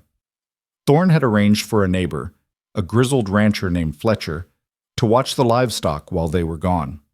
Fletcher arrived just as they were loading the last items, and he stood talking quietly with Thorne while the girls climbed into the wagon bed. "You bring those girls back here, Caleb," Fletcher said, his voice carrying in the still morning air. "Don't let some paper-pushing judge give them back to that snake." "Oh, planning on it," Thorne replied. "You need character witnesses. You let me know. Half the county will speak for you." Thorne shook Fletcher's hand, then climbed onto the driver's seat. The wagon rolled forward, and the ranch fell away behind them. The house and barn and corrals, the garden and chicken coop, the fence they'd repaired together. Everything that had become familiar and almost safe. The journey to Topeka took 2.5 days of hard travel. They camped the first 2 nights on the open prairie, Thorne building small fires for cooking and standing watch while the girls slept in the wagon bed. He barely slept himself, Evelyn noticed, just sat by the dying fire, rifle across his knees, staring into the darkness. On the 3rd day, Topeka emerged from the prairie, a real city with brick buildings and paved streets, churches with actual steeples, houses crowded together instead of spread across miles of empty land. The girls stared at everything with wide eyes. Even Cedar Bluff hadn't prepared them for this much civilization all at once. Thorne drove directly to a modest boarding house and secured rooms, one for the girls, one for himself. The proprietor, a stern-faced woman named Mrs. Kowalski, showed them to their quarters and provided water for washing. "Court's tomorrow at 9 o'clock, Thorne said when they'd settled in. "We'll go over everything tonight, what to expect, how to answer questions, how to conduct yourselves." They gathered in the girls' room, and Thorne laid it out with characteristic bluntness. The hearing would be formal. The judge would question everyone. Thorne, the girl, Schultz, probably Sheriff Dalton, who'd agreed to come testify, possibly others. Uncle Albert would be there with his own lawyer, making his case for why the girls should be returned to him. He'll probably cry, Thorne said flatly. He'll talk about family and blood ties and how he made a mistake in a moment of weakness. He'll say he's reformed now, stopped drinking, found steady work. All lies, but convincing ones. How do you know they're lies? Rose asked. Because I've been making inquiries. Your uncle hasn't stopped drinking or gambling. He's currently 3 months behind on rent for a flop house in Dodge City. He has no steady employment. The only thing that's changed is he's realized he can make money off your situation one way or another. Can we tell the judge that? Clara asked. I can tell the judge that. You just tell him about your actual experiences, what life was like with your uncle versus what it's been like at the ranch. Facts, not arguments. Let the facts speak for themselves. That night, Evelyn barely slept again. She could hear her sisters breathing in the other beds, could hear the unfamiliar sounds of the city outside, carriages rattling past, voices calling, dogs barking, the general noise of people living on top of each other. She thought about the next day, about facing Uncle Albert again, about the possibility that a stranger in a black robe would decide their entire future based on a few hours of testimony. Morning came too quickly. Thorne had them up early, dressed in their best clothes, the church dresses Margaret Chen had outfitted them with. He'd even bought himself a new shirt and jacket, though his usual work boots remained. There was only so much civilization the man would tolerate. The courthouse was an imposing building of red brick and white columns, with wide steps leading to heavy wooden doors. People streamed in and out, lawyers with leather satchels, clerks carrying armfuls of documents, witnesses waiting nervously for their cases to be called. Inside, the hallways echoed with footsteps and hushed conversations. Thorne led them to a courtroom on the second floor, and they took seats on a long wooden bench to wait. And then Uncle Albert arrived. Evelyn saw him before he saw them, walking down the hallway with a lawyer at his side, looking almost respectable in clothes that were clearly borrowed or newly purchased for the occasion. He'd shaved, combed his hair, done everything possible to present himself as a reformed man. But Evelyn could see the truth underneath, the slight tremor in his hands that spoke of recent drinking, the calculating look in his eyes as he scanned the hallway, the way his lawyer had to steer him slightly to keep him walking straight. Then Albert spotted them, and his face transformed into an expression of paternal concern so false it made Evelyn's skin crawl. "My girls," he said, moving toward them. "Oh, my dear girls, I've been so worried." Thorne stood, placing himself between Albert and the girls. He didn't touch the other man, didn't threaten, just stood there like a wall made of muscle and quiet fury. "They're not your girls, Whitaker. You sold them. Remember?" Albert's lawyer, a thin man with spectacles and a nervous demeanor, stepped forward quickly. "Mr. Thorne, please, let's maintain decorum. We're all here to let the court decide what's best for the children." "The court can decide whatever it wants," Thorne said, "but you keep your client away from them until it does." A bailiff appeared then, calling for order and directing everyone to take their seats. The courtroom was smaller than Evelyn had imagined, just a raised bench for the judge, a witness stand, tables for the parties, and 2 rows of seats for observers. Sheriff Dalton sat in the back row, his face grim. A few other people Evelyn didn't recognize filled the remaining seats. The judge entered, a man perhaps 60 years old, with steel gray hair and a face that revealed nothing. Everyone stood until he sat. Then the bailiff called the case. In the matter of Albert Whitaker versus Caleb Thorne, regarding guardianship of Evelyn, Clara, Rose, and May Whitaker. The judge, his nameplate read Honorable Samuel Brennan, looked over the papers before him, then addressed the room. "This is an unusual case," he said, his voice measured and careful. "Mr. Whitaker, you sold your nieces at public auction to settle your debts. Now you want them returned, claiming the sale was improper. Mr. Thorne, you purchased the girls and have been caring for them for approximately 6 weeks. Is that summary accurate?" Both lawyers confirmed it was. "Very well. I've read the initial filings and Sheriff Dalton's report. I'll hear testimony from both parties, then question the children. We'll proceed in order. Mr. Whitaker's counsel, call your first witness." Albert took the stand, and for the next 30 minutes, Evelyn had to listen to him lie. He claimed he'd been driven to desperation by circumstances beyond his control, said he'd been assured by the auctioneer that the girls would go to a good Christian family who'd raise them properly, insisted he'd been coerced into accepting Thorne's high bid because he'd feared violence if he refused. I've regretted it every day since, Albert said, his voice breaking with theatrical emotion. These girls are my blood, my only family. I should never have let my momentary weakness separate us. The judge's expression remained neutral. Mr. Whitaker, I have reports here indicating you're currently unemployed and significantly in debt. How do you propose to care for 4 children? Albert straightened. I've found employment, Your Honor. Steady work at a mill in Wichita. I've also taken a temperance pledge. No more drinking, no more gambling. I'm a changed man, ready to provide a proper home for my nieces. More lies. Evelyn could see it in the way he wouldn't meet the judge's eyes, in the slight hesitation before each answer. But would the judge see it too? Thorne's turn came next. He took the stand and answered questions with his usual blunt honesty. Yes, he'd bought the girls at auction. Yes, he was a widower living alone on a remote ranch. Yes, the situation was unconventional. But unconventional doesn't mean improper, Your Honor, Thorne said. Those girls have thrived in my care. They're educated daily, well-fed, properly clothed, learning practical skills that will serve them for life. I have documentation of all of it, progress in their studies, health improvements, testimony from neighbors and town officials. The facts speak clearly. The facts also speak to a highly irregular situation, Judge Brennan said. You're an unmarried man caring for 4 young girls. There's no female presence in the household to provide proper guidance on certain matters. Then I'll hire one, Thorne said immediately. A housekeeper, a tutor, whatever the court deems necessary. I'll do what's required to meet any reasonable standard. Sheriff Dalton testified next, providing detailed accounts of his inspections. He confirmed the girls appeared healthy and well cared for, that the ranch was properly maintained, that Thorne had been scrupulous in meeting his obligations. Your Honor, Dalton said carefully, I've been sheriffing in this territory for 15 years. I know the difference between a man doing right and a man putting on a show. Caleb Thorne is doing right by those girls. Albert Whitaker is putting on a show. Albert's lawyer objected, but the judge allowed the statement to stand. Then came the moment Evelyn had been dreading. Judge Brennan looked at the girls and said, I'd like to hear from the children themselves.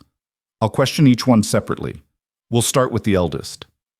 Evelyn stood on shaking legs and walked to the witness stand. The courtroom suddenly felt enormous, the judge impossibly far above her, Uncle Albert's eyes burning into her back. The bailiff swore her in, and Judge Brennan leaned forward slightly. Miss Whitaker, I need you to tell me the truth. Do you understand that? Yes, Your Honor. Good. Now tell me about your life before you came to Mr. Thorne's ranch. Evelyn took a breath and told him everything. The fever that took her parents, Uncle Albert appearing 3 months later to claim guardianship, the drinking and gambling that burned through their inheritance, the gradual slide into poverty and fear. The morning he'd announced they were going to auction. How did that make you feel? The judge asked. Terrified, Evelyn said honestly, like we were cattle being sold to slaughter, like the world had decided we didn't matter as people. And now? How do you feel about your current situation? Grateful, Evelyn said. Mr. Thorne is strict, but he's fair. He feeds us, teaches us, treats us with respect. He's given us structure and stability. He's preparing us for futures where we can make our own choices instead of just surviving. Do you want to return to your uncle's care? No, Your Honor. Absolutely not. Even though he's family? Even though he claims he's reformed? Evelyn looked directly at Uncle Albert for the first time since entering the courtroom. He stared back, his expression pleading and false. Family is supposed to protect you, Evelyn said quietly. Uncle Albert sold us to pay his gambling debts. That's not protection. That's not family. That's just using people because you can. She turned back to the judge.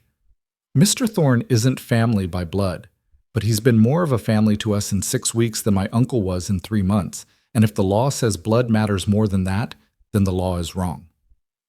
Judge Brennan's expression flickered, just barely, but Evelyn saw it, something like approval, or maybe just recognition of hard truth.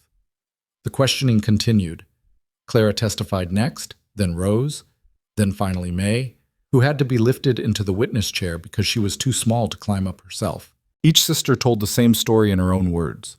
Life with Uncle Albert had been fear and hunger and uncertainty. Life with Thorne was hard work and high expectations, but also safety and education and the possibility of futures beyond mere survival. When May climbed down from the witness stand, her small voice carrying across the quiet courtroom, "I want to stay with Mr. Thorne. He's nice even when he's grumpy." Evelyn saw several people in the gallery blink back tears. Judge Brennan called a recess for lunch, instructing everyone to return in 2 hours for his decision. Thorne took the girls to a nearby cafe, but none of them could eat much. They picked at their food and watched the clock, counting down minutes until their fate would be decided. When they returned to the courtroom, the gallery had filled. Word had spread, apparently, about the unusual case. People crowded the benches, standing along the back wall when seats ran out. Evelyn recognized Margaret Chen and Fletcher, the neighboring rancher, and the schoolteacher from Cedar Bluff. They'd all come to bear witness. Judge Brennan entered, and the room fell silent. He sat, arranged his papers, and looked out over the courtroom with an expression that revealed nothing. "I've considered the testimony and evidence carefully," he began. "This case presents a fundamental conflict between law as written and justice as lived.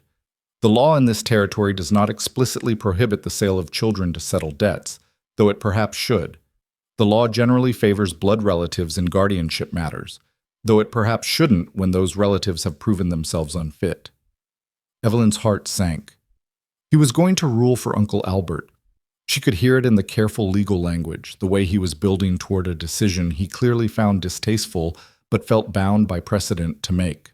"However," Judge Brennan continued, and Evelyn's breath caught, "the law also empowers this court to act in the best interests of the children involved. And those interests, based on the evidence presented, are extraordinarily clear." He looked directly at Uncle Albert.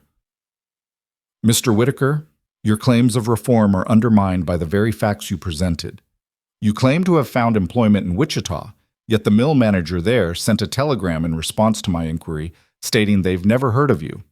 You claim to have taken a temperance pledge, yet you arrived at this courthouse this morning smelling of whiskey. You claim to want your nieces back out of family devotion, yet you also demand the return of the $400 you received for selling them. Your motives are transparent and mercenary, and this court will not reward them." Albert's lawyer started to object, but the judge silenced him with a look. "Mr. Thorne, your situation is indeed unconventional. However, the evidence shows that you've provided these children with a level of care, education, and opportunity they would not receive elsewhere. The girls themselves have testified clearly and consistently about their preference to remain in your guardianship. Sheriff Dalton's reports support this. The community witnesses support this.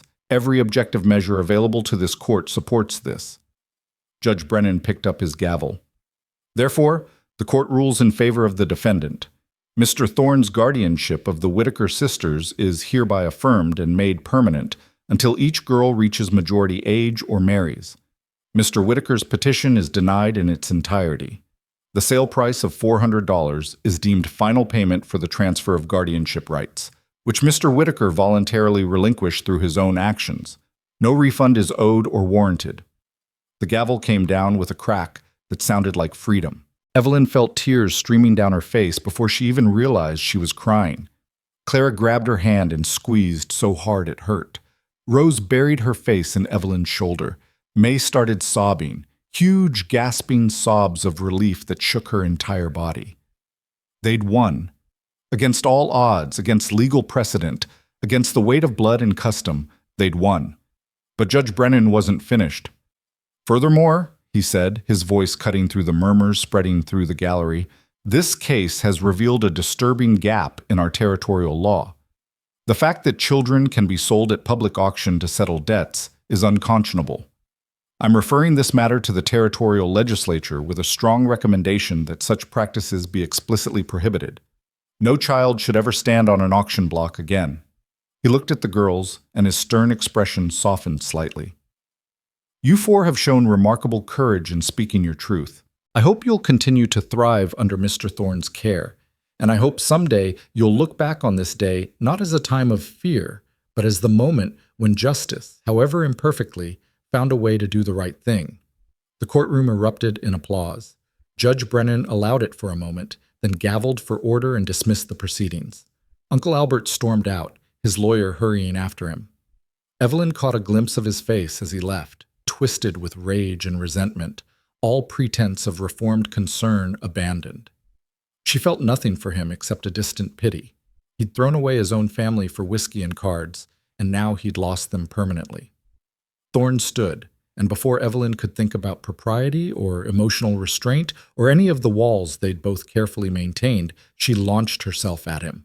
Her sisters followed, and suddenly Thorne was surrounded by 4 crying girls clinging to him like he was the only solid thing in a tilting world. For a moment he stood rigid, clearly uncomfortable with the display of emotion. Then slowly, his arms came up and encircled them, awkward but genuine, a man who'd forgotten how to be part of a family, remembering the motions. "All right," he said gruffly. "All right, we won. Now let go before you wrinkle my new shirt." But he didn't push them away. Not for a long moment. And when they finally stepped back, Evelyn saw something in his eyes that might have been moisture, though he'd never admit it. Margaret Chen appeared then, beaming, and swept the girls into her own embrace. "I knew it would work out. I knew it. Brennan's a good judge. Stern, but fair." Fletcher clasped Thorne's hand. "Told you half the county would back you. Glad it didn't come to that." Sheriff Dalton approached last, his expression serious. "That was the right decision, Caleb, but you heard what Brennan said about needing a female presence in the household. He didn't make it a legal requirement, but it was a strong suggestion. You might want to consider it." "I will," Thorne said. "First priority when we get back." They left Topeka the next morning, the wagon much lighter than it had been coming in. Not in actual weight, but in the burden they carried. The girls chattered in the wagon bed, releasing weeks of accumulated tension in a flood of words and laughter. Even Thorne seemed looser, his shoulders not quite so rigid. Halfway home, he turned to look back at them. "One thing I need you all to understand," he said. "What the judge did today, making the guardianship permanent, that changes the paperwork, but it doesn't change our arrangement. You're still here to learn, work, grow, and prepare for your futures. When you come of age, you're still free to leave and make your own way. This isn't a prison sentence. It's just official now, legal and proper. Nobody can challenge it or take you away." "We know," Evelyn said, "and we're grateful." Thorne nodded and turned back to the road. But Evelyn thought she saw the corner of his mouth quirk upward. Not quite a smile, but close. They reached the ranch 3 days later, in the soft light of early evening. The house looked exactly as they'd left it, but somehow different. Before it had been a temporary shelter, a place they occupied but didn't quite inhabit. Now it was home, legally, officially, permanently theirs until they chose otherwise. Fletcher had kept everything running smoothly. The animals were fed, the garden watered, the house clean. He refused payment beyond a simple thank you, just clapped Thorne on the shoulder and rode off into the dusk. That night, after supper and evening lessons, the girls lay in their beds talking quietly about everything that had happened. The fear of the journey, the tension of the courtroom, the relief of the verdict, the knowledge that they were safe now in a way they hadn't been since their parents died. "Do you think Mr. Thorne will really hire a housekeeper?" Rose asked. "Probably," Evelyn said. "He does what he says he'll do." "I hope she's nice," May murmured, already half asleep. "Even if she's not, we'll manage," Clara said. "We've managed everything else." Evelyn listened to her sisters drift off one by one, their breathing evening out into the rhythms of sleep. Through the wall she could hear Thorne moving around in the main room, banking the fire, checking the doors, performing the nightly rituals that kept a ranch running and a household safe. A month and a half ago, he'd been a stranger who'd bought them at auction. Now he was the man who'd fought for them in court, who'd stood between them and a system that cared more about blood than justice, who'd proven that chosen family could matter as much as given family. It wasn't a perfect situation. Thorne was still emotionally distant, still locked behind walls built from grief and loss. They were still 4 orphans in an uncertain world, still learning to navigate a future that remained unclear. But they were together. They were safe. They were learning and growing and building something that might, eventually, become the kind of family that mattered not because of blood or law, but because of choice and commitment and the daily work of showing up for each other. And for now, Evelyn thought, as sleep finally claimed her, that was enough. Outside, the prairie wind sang through the grass, and the stars wheeled overhead in their ancient patterns, and the ranch, their ranch now, legally and truly, settled into the quiet rhythms of night. The morning after their return from Topeka, Evelyn woke to find Thorne already gone from the house. His horse was missing from the corral, and a note on the kitchen table read simply, "Town, back by evening, usual chores." The girls fell into their routines with the ease of familiarity. May fed the chickens, Rose tended the garden, Clara collected eggs, and Evelyn started breakfast while managing the household accounts. The work felt different now. Not tasks imposed by someone who owned them, but responsibilities they'd chosen to maintain because this was their home. Thorne returned just before sunset, and he wasn't alone. A woman rode beside him on a sturdy mare, her posture straight despite what must have been hours in the saddle. She looked to be perhaps 45, with dark hair streaked with gray pulled into a practical bun, and the weathered face of someone who'd spent years outdoors. She wore traveling clothes, a split riding skirt and sturdy boots, and carried herself with quiet confidence. The girls gathered on the porch as Thorne and the woman dismounted. He helped her with her saddlebags, then gestured toward the house. "Girls, this is Sarah Brennan. She's agreed to come work as housekeeper and tutor. Sarah, these are the Whitaker sisters, Evelyn, Clara, Rose, and May." Sarah studied each girl with sharp, intelligent eyes, then offered a slight smile. "Judge Brennan's sister," she explained. "My brother thought you might benefit from someone with teaching experience and a strong hand. I agreed, provided the position suited me as much as you." There was no false warmth in her tone, no condescending sweetness, just straightforward honesty that reminded Evelyn of Thorne himself. "Your rooms are in order?" Sarah asked Thorne. "Cleaned out the storage room this afternoon. It's small but private. Window faces east, so you'll get morning light." "That'll do." Sarah turned back to the girls. "I understand you've had quite an ordeal recently. Court battles, uncertainty, all of it. We'll discuss expectations and routines tomorrow. Tonight, I'd simply like to settle in and observe how this household operates." She wasn't asking permission, Evelyn noticed. She was stating fact. This woman hadn't come to be accommodating or gentle. She'd come to do a job and she'd do it her way. Supper that evening was quiet, everyone taking measure of the new dynamic. Sarah ate with the same efficient economy as Thorne, wasting no motion or food. She observed how the girls interacted, how they helped clear the table, how they prepared for evening lessons. When Thorne brought out the books, Sarah interrupted. "If I may, Caleb, I'd like to assess where each girl stands academically before we continue with the current curriculum." Thorne nodded and stepped aside. For the next hour, Sarah put each girl through a rigorous evaluation: reading comprehension, arithmetic, geography, history, even basic science. Her questions were precise and demanding, accepting no vague answers or lazy thinking. By the time she finished, May was yawning, Rose looked exhausted, Clara seemed overwhelmed, and even Evelyn felt drained. Sarah made notes in a small leather journal, then addressed them all. "You've learned well under Mr. Thorne's instruction. Your fundamentals are solid. However, there are significant gaps, particularly in literature, composition, and critical thinking. We'll be addressing those starting tomorrow." She looked at Thorne. "I'll need access to your library, and I'll be ordering additional texts from Topeka. The expense will be reasonable." "Order what you need," Thorne said. After the girls went to bed, Evelyn lay awake listening to the low murmur of voices from the main room. She couldn't make out words, but the tone was businesslike. Two practical people discussing logistics and expectations without sentiment clouding the conversation. Morning brought immediate changes. Sarah had breakfast ready before sunrise, a more elaborate meal than Thorne's usual simple fare, with eggs prepared 3 different ways, fresh biscuits, and even a pot of tea alongside the coffee. "Proper nutrition supports learning," Sarah announced as they sat down. "You'll find meals more varied going forward. I expect you to try everything offered and finish what you take. Clear?" 4 voices responded in unison. "Yes, ma'am." After breakfast, Sarah laid out her vision for the household. She would handle all cooking and most housekeeping, freeing the girls to focus on education and their assigned ranch chores.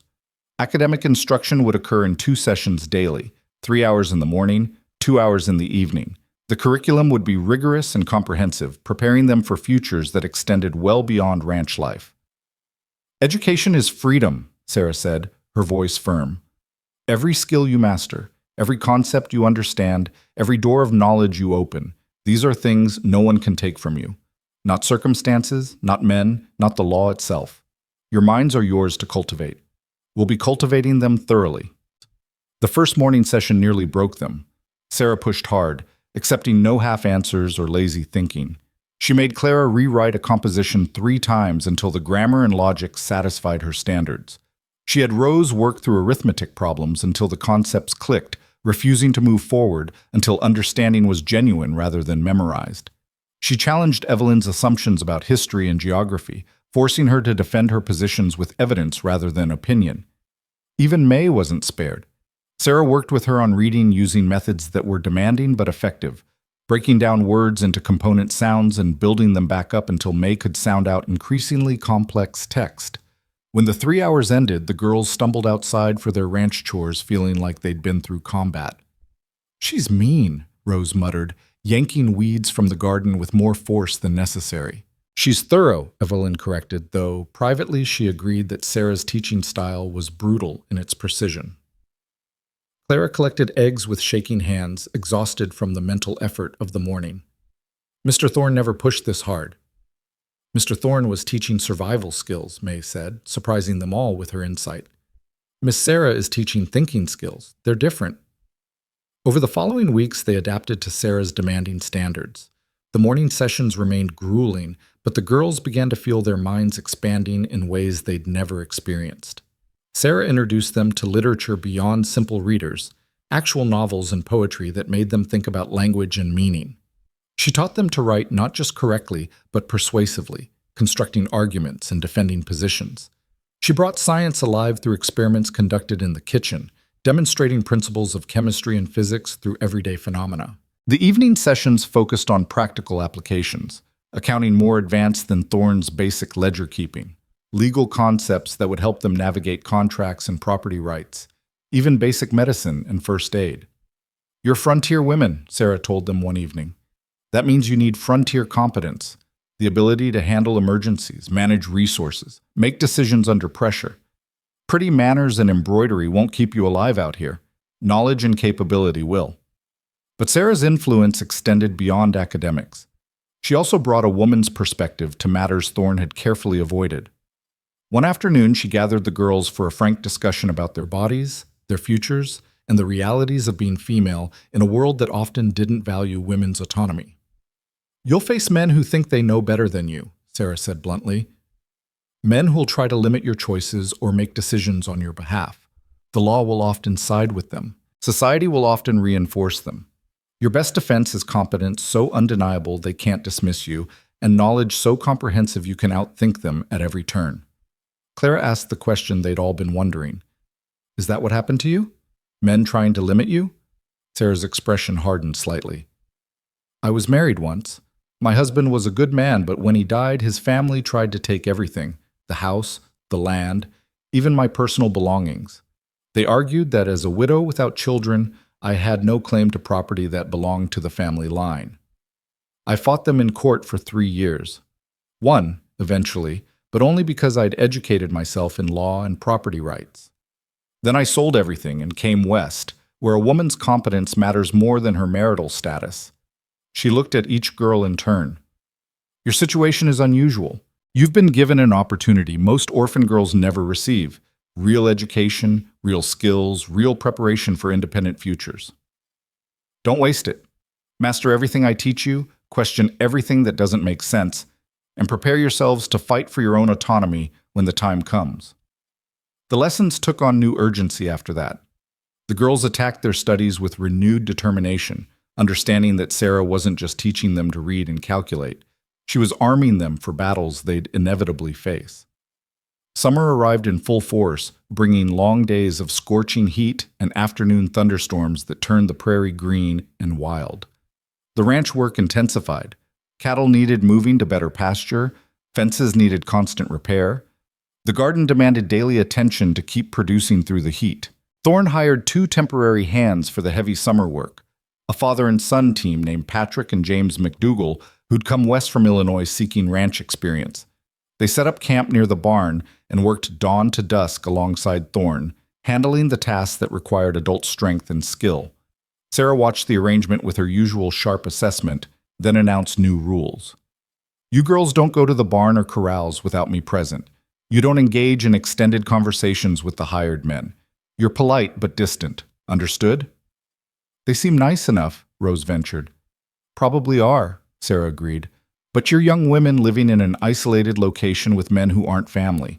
Reputation matters, even when it shouldn't. We protect yours by maintaining appropriate boundaries. The McDougalls turned out to be exactly what they seemed. Honest workers grateful for fair pay and the chance to learn ranching from someone as skilled as Thorne. Patrick was perhaps 50, weathered and quiet. James was 20, earnest and hardworking, still young enough to blush when Clara accidentally made eye contact with him. One evening after supper, Patrick approached Thorne with a request. My boy's got no education to speak of. Farm work from the time he could walk. Would it be possible for him to sit in on the evening lessons? He can read some, but writing and numbers are beyond him. Thorne looked at Sarah, deferring to her judgment. She considered for a moment, then nodded. He can attend if he's serious. I don't tolerate laziness or half-effort. James proved serious indeed. He sat at the table each evening, his large frame folded awkwardly into the chair, and worked through lessons with the same determination he brought to ranch work. He struggled initially, his education gaps enormous, but he persevered. Clara began helping him during free moments, patiently explaining concepts until they clicked. Evelyn noticed the way James looked at Clara with gratitude and growing admiration, and the way Clara blushed under his attention. Sarah noticed too, and one afternoon she pulled Clara aside for a private conversation. That young man is developing feelings for you, Sarah said without preamble. Are you aware of this? Clara's face flamed red. I'm just helping him learn. Perhaps, but he sees more in your attention than academic assistance. You're 15, old enough that such attachments become complicated. I won't forbid the friendship, but I want you to understand the implications. If his feelings deepen and yours don't, you'll need to establish boundaries clearly. If yours deepen as well, you'll need to move very carefully. You're under Caleb's guardianship until you're 18. Any romantic attachment before then requires his approval, and he takes his responsibilities seriously. I'm not thinking about romance, Clara protested. I'm just being kind. Kindness is good, but clarity is better. Think about what you want, and be honest with yourself and with him. The conversation clearly rattled Clara, and for several days she was awkward around James, overcompensating with excessive formality. He noticed and withdrew slightly, hurt evident in his expression. Finally, Clara found the courage to speak with him directly. Evelyn happened to be in the barn storing tools when she overheard them talking in the next stall. I'm sorry I've been strange, Clara said quietly. Miss Sarah talked to me about being careful with your feelings. I didn't want to hurt you. James was quiet for a moment. Your teacher's right to be concerned. I do have feelings for you. You're kind and smart, and you make learning feel possible instead of shameful. But I'm just a ranch hand with no education and no prospects. I've got no business thinking about a girl like you. That's not true, Clara said fiercely. You're hardworking and honest, and you're learning so fast. You're exactly the kind of person with prospects. Maybe someday, but not now. And not for 3 more years if your guardian's got say in it. Then we wait 3 years, Clara said simply. We stay friends, we both keep learning and growing, and when I'm 18, we see where we stand. Evelyn heard the smile in James's voice when he responded. That's a long time to wait. Good things usually are. Evelyn slipped away before they noticed her presence, her heart full of complicated emotions. Clara was growing up, thinking about futures that extended beyond the ranch and beyond childhood. They all were, really. Rose had started asking Sarah about teaching as a profession. May talked constantly about animals and healing, fascinated by every aspect of veterinary work. And Evelyn herself had been studying law and property rights with an intensity that surprised her, driven by Sarah's stories of fighting for autonomy through knowledge. That evening, Evelyn approached Thorne while he was reviewing accounts at his desk. Can I ask you something? He looked up, setting down his pen. Go ahead. When we turn 18, when we're of age, what happens then? Do we leave? Stay? How does it work? Thorne leaned back in his chair, considering the question carefully. That depends entirely on what you want. This place can be home as long as you need it to be. If you want to stay and work the ranch, there's work enough for all of you. If you want to leave and pursue other paths, I'll help you get established however I can. The guardianship gives me legal authority until you're 18, but it doesn't give me moral authority to dictate your futures beyond that. What if we want to do both? Stay connected to the ranch, but also do other things? Then we figure it out. Maybe you come and go as work and learning require. Maybe you establish yourself elsewhere, but visit regularly. Maybe you bring your own families back here eventually. He paused. The point isn't to keep you or lose you. The point is to prepare you to make real choices about real futures. When you turn 18, you should have options. What you choose from those options is up to you. Does that apply to all of us? Even if one of us wanted to marry? Thorne's eyes narrowed slightly. This about Clara and the McDougal boy? Evelyn shouldn't have been surprised he'd noticed. Maybe. He's a good kid, hardworking, honest, respectful. If Clara wants to pursue that direction when she's of age, I won't stand in her way. But she finishes her education first, and they both wait until they're ready, really ready, not just romantically infatuated. He picked up his pen again. 3 years is a long time. People change. Feelings change. They might grow together or grow apart. Either way, Clara needs to be educated and capable enough to stand on her own before she ties her future to anyone else's. It was the longest personal conversation Evelyn had ever had with Thorne, and it revealed something she'd begun to suspect. Beneath the emotional distance and rigid rules, he genuinely cared about their futures. Not in a sentimental way, but in a practical, determined way that might actually matter more. Fall arrived with its usual dramatic suddenness, temperatures dropping overnight, and the prairie grass turning gold.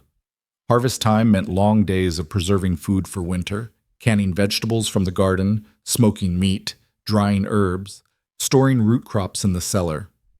Sarah taught the girls preservation techniques with the same rigorous standards she applied to academics. Everything had to be done precisely. Improper canning could lead to spoiled food, or worse, deadly contamination.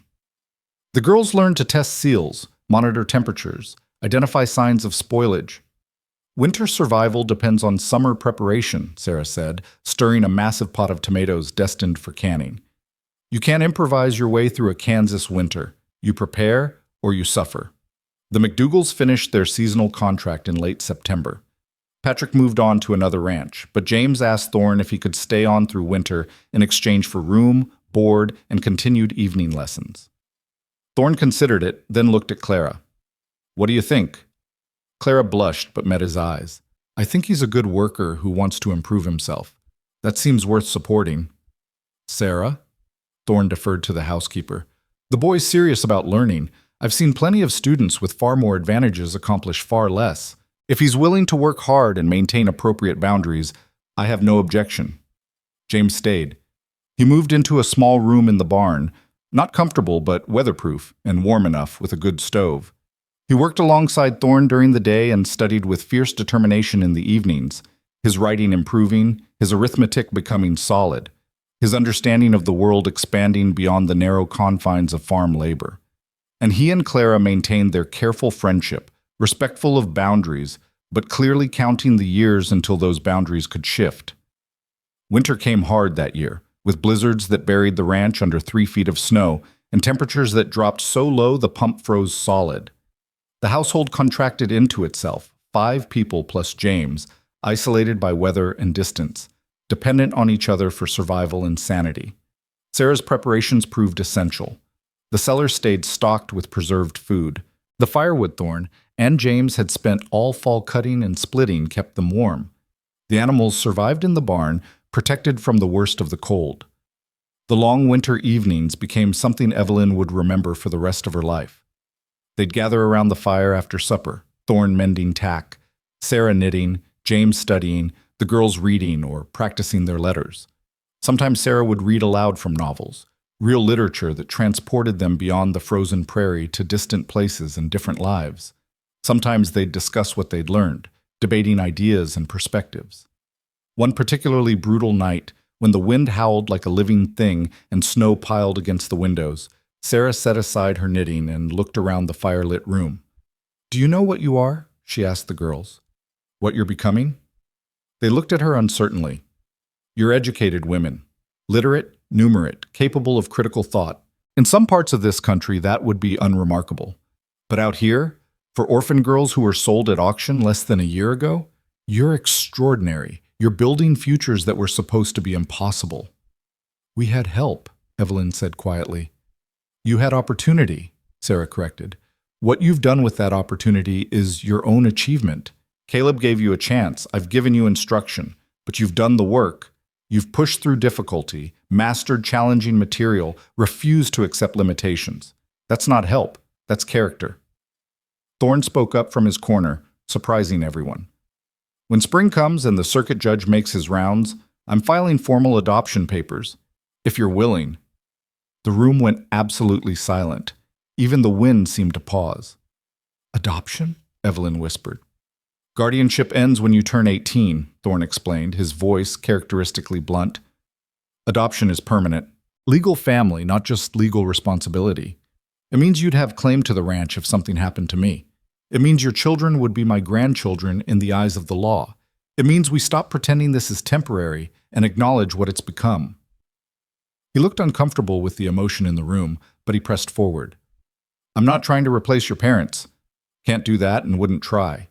But you've been my daughters in everything but name for months now. Might as well make it official."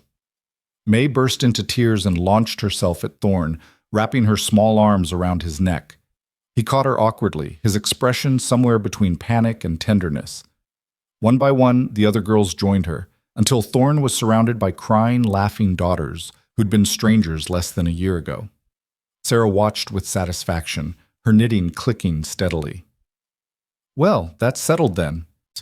The winter passed in a blur of lessons and chores and slow, steady growth. When spring finally broke, the snow melting, the prairie turning green, the world opening up again, the girls had changed in ways that went far beyond education. They'd become a family, not through blood or legal transaction, but through the daily work of showing up for each other, pushing each other to grow, creating something that mattered despite all the reasons it shouldn't have been possible. The circuit judge came through Cedar Bluff in April. Thorne loaded the girls into the wagon and drove to town, where they stood before the same Judge Brennan who'd ruled on their guardianship case. Brennan reviewed the adoption papers, questioned each girl to ensure they understood and consented, then signed the documents with a flourish. "From this day forward," he said formally, "you are Evelyn, Clara, Rose, and May Thorne, legal daughters of Caleb Thorne, with all rights and responsibilities that entails." He looked at Thorne. "Take care of them, Caleb." "Already am," Thorne said simply. On the ride home, the newly renamed Thorne sisters chattered excitedly about what the adoption meant, what it changed, what it made possible. Evelyn sat quietly, watching the prairie roll past, thinking about the journey that had brought them here. They'd been sold like cattle less than a year ago. Now they were educated, capable young women with legal standing and real futures. They had a father who'd fought for them in court and a teacher who'd armed them with knowledge. They had a home that was truly theirs, protected by law and built through shared effort. It wasn't the future their parents had planned for them, but it was a good future nonetheless, one they'd earned through resilience and hard work, and the courage to keep hoping even when hope seemed foolish. As the ranch came into view, Evelyn felt something settle in her chest, a sense of belonging, of rightness, of finally having found solid ground after months of uncertainty. They were home, they were family, and they were ready for whatever came next. Sarah met them at the door, flour dusting her apron from an afternoon of baking. "Well, is it done?" "It's done," Thorne confirmed. "Meet the official Thorne daughters." Sarah smiled, a rare, genuine expression of warmth. "Congratulations. Now get cleaned up. Supper's in 20 minutes, and I didn't spend all afternoon making a celebration cake just to have it get cold while you dawdle." Life on the ranch continued its rhythms, but everything felt different now, deeper, more permanent, more real. The girls threw themselves into their studies with renewed purpose, knowing they were building futures that could include but weren't limited to the ranch. James continued his own education, his feelings for Clara deepening into something patient and steadfast. Sarah pushed them all harder than ever, determined to prepare them for every challenge they might face. And Thorne, in his quiet way, became the father they'd lost, not through emotional declarations or obvious affection, but through steady presence and unwavering support, through teaching and protecting and believing in futures they were only beginning to imagine. The world beyond the ranch continued to turn, indifferent and often cruel. But here, in this small corner of Kansas prairie, 4 sisters who'd been sold at auction had found something precious and rare: a second chance, a real family, and the knowledge that they were worth fighting for. It was enough, more than enough. It was everything. 3 years passed like water through fingers, swift and inexorable, carrying them all toward futures that had once seemed impossible. The ranch prospered under Thorne's steady management and the girls' growing contributions. The cattle herd expanded. The land yielded generous harvests, and 4 sisters who'd stood trembling on an auction platform transformed into capable young women who could run a ranch, argue legal precedent, and navigate the complex terrain between who they'd been and who they were becoming. Evelyn turned 18 in the autumn of 1890, and the household marked the occasion with Sarah's best dinner and a new leather-bound ledger that Thorne presented without ceremony. "You've been managing the household accounts for 2 years," he said, as Evelyn turned the blank pages. "Time you started managing the ranch accounts, too. I'm making you a partner in the operation.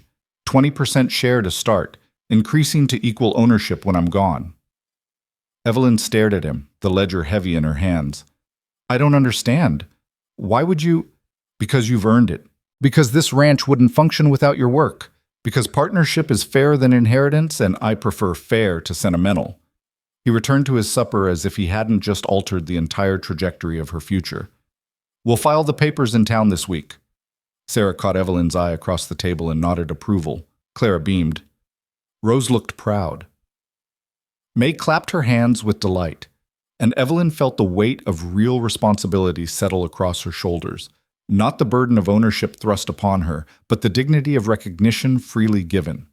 The partnership papers were filed, making Evelyn one of the youngest female ranch owners in the territory. Word spread quickly through Cedar Bluff and the surrounding settlements. Some people approved. Margaret Chen sent a congratulatory letter and a case of her finest preserved goods. Others disapproved, muttering about women overstepping their proper place and Caleb Thorne's questionable judgment. Evelyn ignored the critics and threw herself into the work. She'd been studying ranch management alongside household accounts for months, and now she applied that knowledge with fierce determination. She analyzed cattle prices and market trends. She negotiated supply contracts with merchants in Topeka. She even accompanied Thorne to a regional cattlemen's association meeting where her presence raised eyebrows, but her competence silenced most objections. One old rancher approached after the meeting, his weathered face skeptical. "You Thorne's daughter? The one he bought at auction?" Evelyn met his gaze steadily. "I'm Evelyn Thorne. Yes, I was purchased at auction in 1887. Now I own 20% of Thorne Ranch and manage its accounts. Do you have business to discuss or just curiosity to satisfy?" The old man barked a laugh. "Business. I've got 200 head to sell and your prices are fair. Just wanted to see if you had spine to match your numbers." He extended his hand. "Jacob Pritchard. Pleasure doing business with someone who doesn't waste time on false modesty." They shook, and Evelyn secured the cattle purchase at favorable terms. On the ride home, Thorne allowed himself a slight smile. "You handled Pritchard well. He respects directness." "I learned from you," Evelyn said. "You learned to be yourself. That's different and better." But not all developments that year were about business. Clara turned 18 in December, and on Christmas Eve, James McDougall approached Thorne with a request that had been 3 years in the making. Evelyn happened to be in the barn checking on a pregnant cow when she heard their voices in the tack room. She should have announced her presence, but curiosity kept her silent. "Mr. Thorne, sir, I'd like to ask your permission to court Clara, properly and with your blessing." Thorne's response was characteristically blunt. "You asking because she's 18 now and I can't legally stop you, or because you actually want my approval?" James didn't hesitate. Both, sir. She's of age, so legally I don't need permission. But you're her father in every way that matters, and I'd never pursue her against your wishes. It wouldn't be right, and it wouldn't make her happy. There was a long pause. Evelyn could picture Thorne studying the young man who'd arrived as an uneducated ranch hand and transformed himself through sheer determination into someone worthy of consideration. "What are your intentions?" Thorne asked. "Marriage, eventually, but not rushed. I want to save money, establish myself properly, maybe buy a small piece of land nearby, or see if there's opportunity to work as foreman somewhere. Build something real before I ask her to share her life with me." "You talked to Clara about this?" "Not directly. I wanted your blessing first. But I think she knows how I feel, and I hope, she feels the same." Another pause. Then Thorne's voice, gruff but not unkind. "You've worked hard these past 3 years, educated yourself, saved your wages, conducted yourself with honor. I've got no objection to you courting Clara, provided she's willing, and you continue to treat her with the respect she deserves." "Thank you, sir. I won't disappoint you." "Don't worry about disappointing me. Focus on not disappointing her." Evelyn slipped away before they could discover her eavesdropping. At dinner that evening, James formally asked Clara if he could court her, his face flushed with nervousness. Clara said yes with a smile that lit up the entire room, and May squealed with excitement while Rose applauded. Sarah raised her glass of water in a toast. "To patience and proper conduct rewarded. May your courtship be as honorable as its beginning." They drank to that, and Evelyn felt something shift in the household. Not a loss, but an evolution. They were growing up, growing out, becoming people whose lives extended beyond the ranch that had saved them. Spring brought unexpected news. A letter arrived from Topeka, official and formal, requesting Evelyn's presence at a territorial legislative hearing. Judge Brennan had made good on his promise to push for legal reform, and the territory was finally considering a bill to prohibit the sale of children to settle debts. "They want you to testify," Thorne said, reading over her shoulder. "Tell your story, explain the impact, help them understand why the law needs changing." Evelyn's hands trembled as she took the letter. "I don't know if I can. Standing up in front of strangers, talking about being sold like cattle." "You can," Sarah said firmly. "You're articulate, educated, and living proof that children sold at auction are people capable of extraordinary things given the chance. Your testimony could change the law for every vulnerable child in this territory." "She's right," Clara added. "You have to go. We'll come with you." So they went, all 4 sisters, plus Thorne and Sarah, making the journey to Topeka in late March. The legislative chamber was imposing, filled with suited men and the weight of governmental authority. But Evelyn walked to the witness stand with her head high, remembering Sarah's lessons about competence and courage. The chairman of the committee, a silver-haired legislator named Morrison, asked her to describe her experience. Evelyn took a breath and told the truth. She spoke about the fever that took her parents, about Uncle Albert's drinking and gambling, about standing on that auction platform feeling less than human. She described Thorne's purchase and the terror of not knowing what fate awaited them. She explained the years of education and hard work, the court battle for guardianship, the adoption that had made them a legal family. "I'm here today as part owner of a successful ranch," Evelyn said, her voice steady. "I manage accounts, negotiate contracts, make business decisions that affect livelihoods and futures. 3 years ago, I was property. The law said I could be bought and sold to settle someone else's debts. That law is fundamentally wrong, not because my situation worked out well, but because no child should ever be reduced to a commodity." Morrison leaned forward. "Miss Thorne, some argue that allowing such sales provides options for destitute families, that prohibiting them might leave children in worse situations. With respect, sir, that argument assumes the transaction serves the child's interests. It doesn't. It serves the debtor's interests. My uncle didn't sell us because he thought we'd be better off. He sold us because he needed money for gambling debts." Evelyn's voice sharpened. "If the goal is protecting vulnerable children, there are better mechanisms: orphanages, foster systems, monitored placements. Auction blocks aren't child welfare. They're exploitation with legal sanction." Another legislator spoke up. But your situation turned out well. Doesn't that suggest the system can work?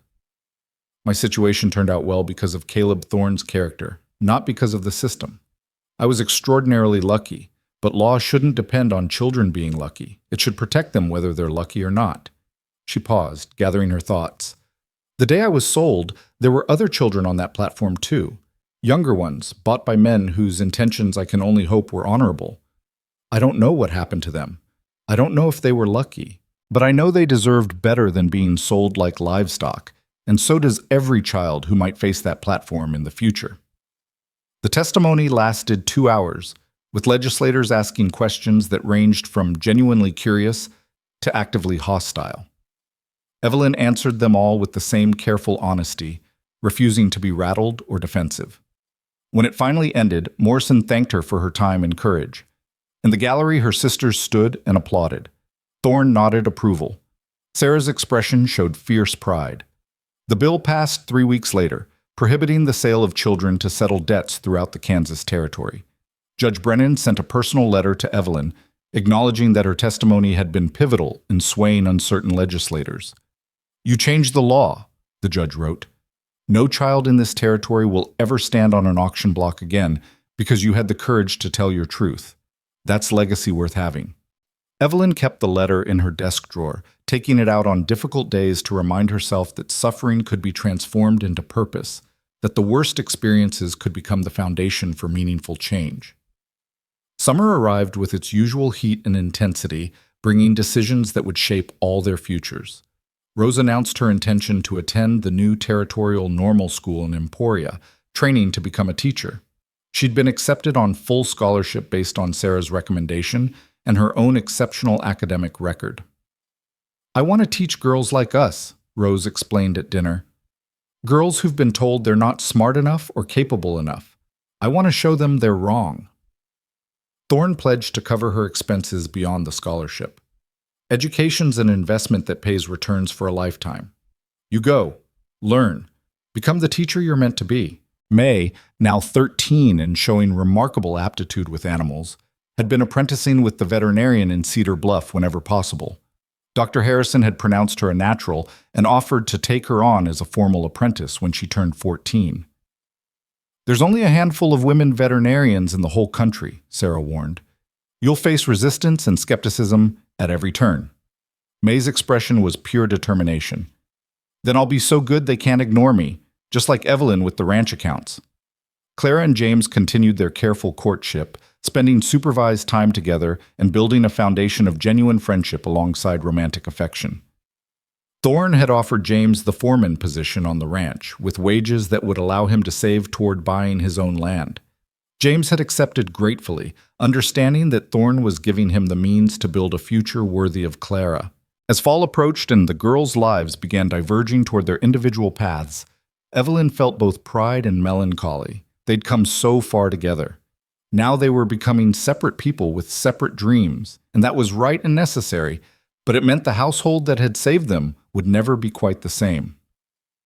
One evening in September, with harvest complete and winter preparations underway, the whole family gathered for supper. Thorne at the head of the table, Sarah beside him, the 4 sisters ranged along the sides, James next to Clara.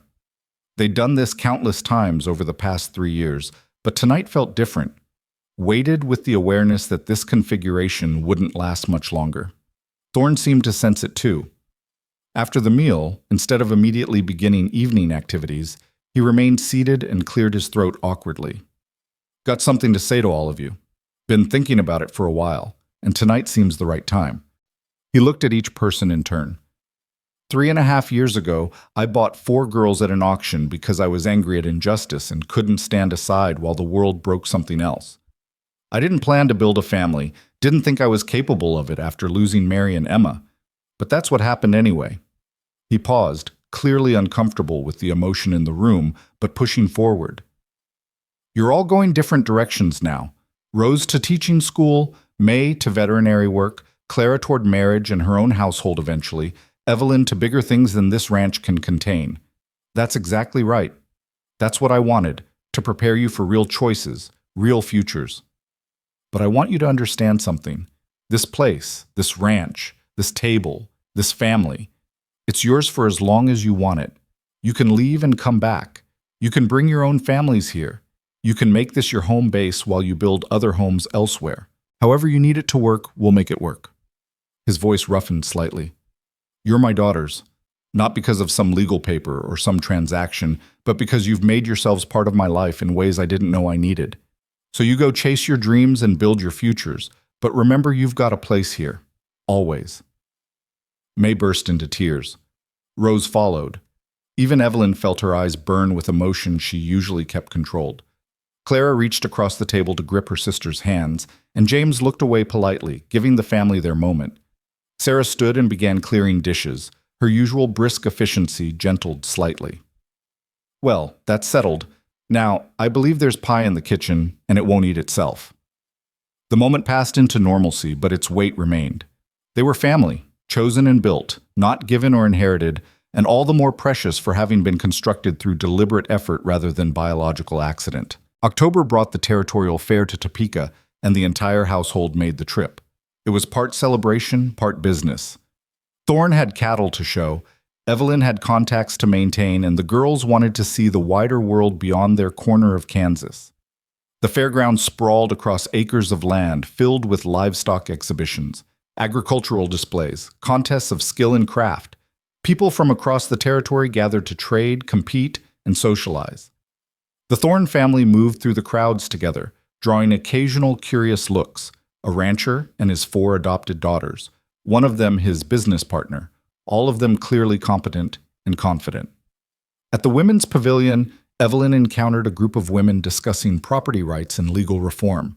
She joined the conversation and found herself among activists working to expand women's legal standing in the territory. They were educated, passionate, strategic in their approach. One woman, a lawyer named Catherine Walsh from Kansas City, was particularly impressive.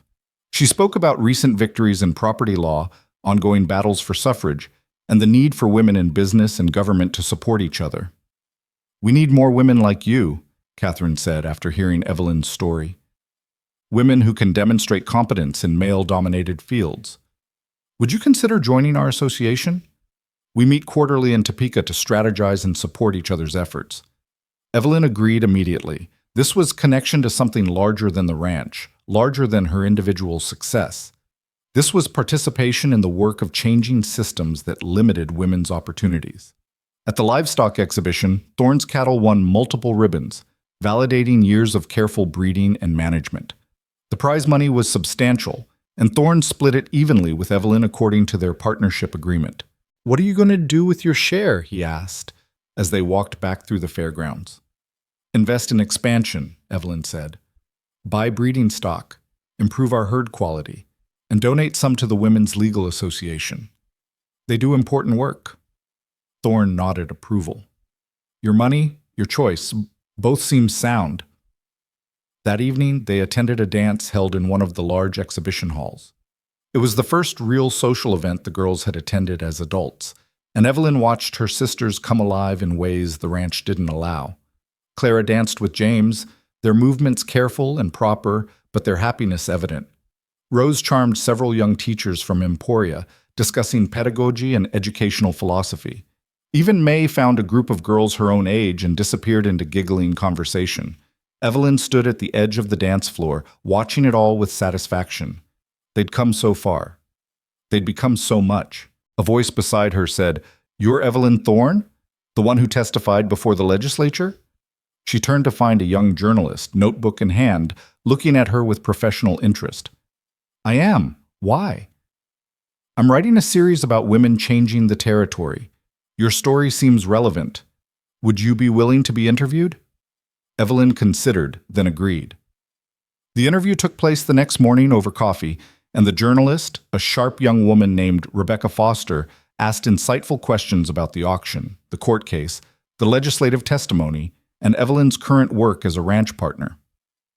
"What do you want people to understand about your experience?" Rebecca asked. Evelyn thought carefully. "That circumstances don't have to define futures. I was sold at auction, but I'm not a victim. I'm a businesswoman, an advocate for legal reform, a daughter and sister in a family that chose each other.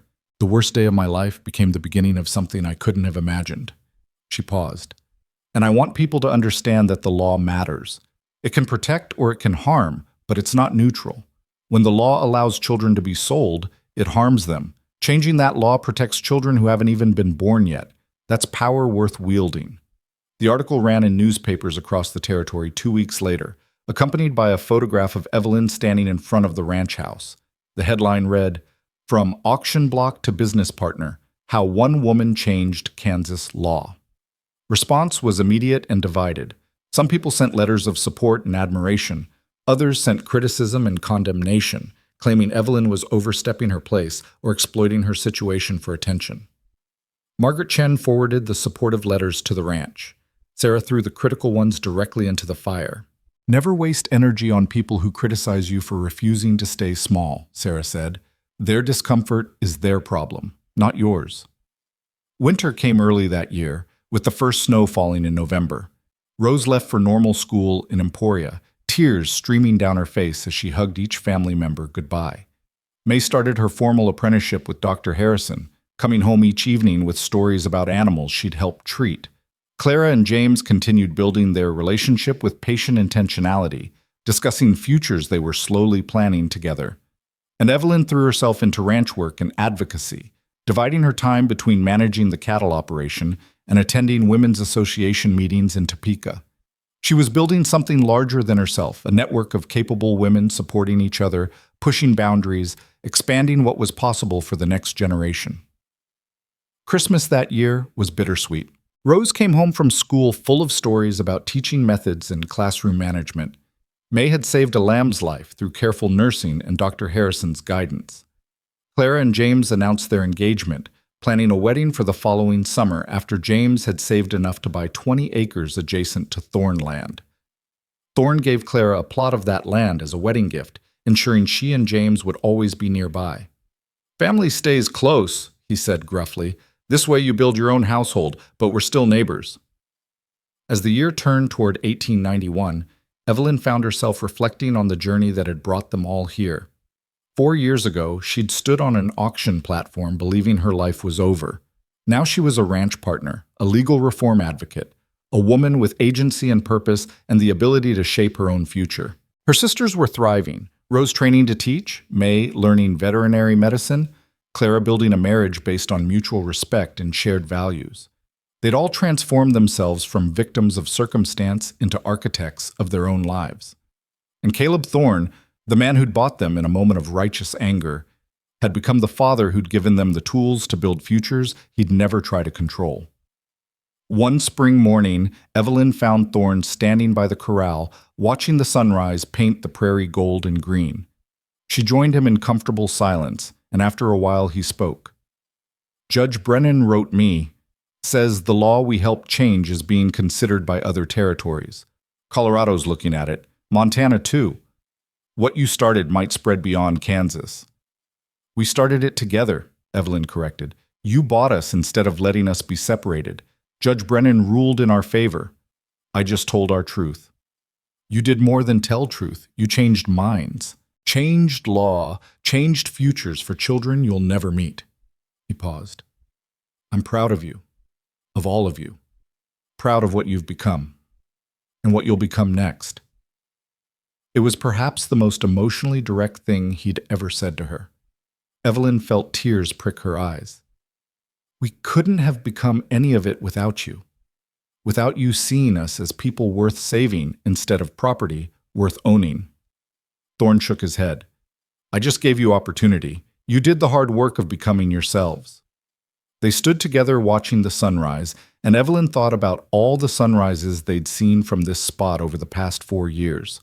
All the mornings of work and learning, all the evenings of struggle and growth, all the days of slowly building something that mattered. Clara married James in July of 1891, with the whole family gathered and half of Cedar Bluff in attendance. She was 19, educated and capable, entering marriage as an equal partner rather than a dependent. Sarah had insisted on it, making sure Clara understood her legal rights and economic value. Rose finished her first year of teaching with exceptional reviews and an offer to teach in a larger school in Lawrence. May turned 15 and could diagnose common livestock ailments with impressive accuracy. And Evelyn took on full management of the ranch operation when Thorne's health began to decline. Nothing dramatic, just the gradual slowing that comes with age and hard years. 5 years after the auction, the Thorne family gathered for Thanksgiving dinner. Clara and James brought their 6-month-old son, named Caleb after his grandfather, who held the baby with awkward tenderness and refused to let anyone see how moved he was. Rose brought her fiancé, a fellow teacher she'd met in Lawrence. May brought Dr. Harrison, who'd become like an uncle to her. Sarah presided over the meal with her usual capable efficiency, and Evelyn looked around the table at this family they'd built. This impossible, wonderful family, constructed from tragedy and determination and the daily choice to show up for each other, and felt overwhelming gratitude. They'd been sold at auction. They'd been told they were property, that their lives had no value beyond what someone would pay for them. The world had tried to break them, and the law had sanctioned that breaking. But they'd survived. More than survived, they'd thrived. They'd changed laws and built businesses and created families. They'd proven that the worst circumstances could become the foundation for extraordinary futures. And somewhere in Kansas, in territories beyond, in places they'd never see, children were being protected by laws that existed because 4 sisters had refused to let their trauma be meaningless. That was legacy. That was purpose. That was proof that redemption wasn't just possible but achievable through courage and work, and the belief that people were worth fighting for. The Thorne family, chosen, built, and cherished, raised their glasses in a toast to futures they were still creating, to the family they'd become, and to the truth that love and belonging weren't about blood or law or transaction, but about the daily work of choosing each other again and again, despite everything the world threw in their path. Outside, the Kansas prairie stretched away into the distance, endless and wild and full of possibility. And inside, around a table laden with food and surrounded by love, 4 sisters who'd once been sold like cattle celebrated the lives they'd built and the futures they were still becoming. They'd been bought at auction, but they'd freed themselves through education, courage, and the unwavering belief that they deserved better than the world initially offered. And in the end, that belief had been enough to change everything.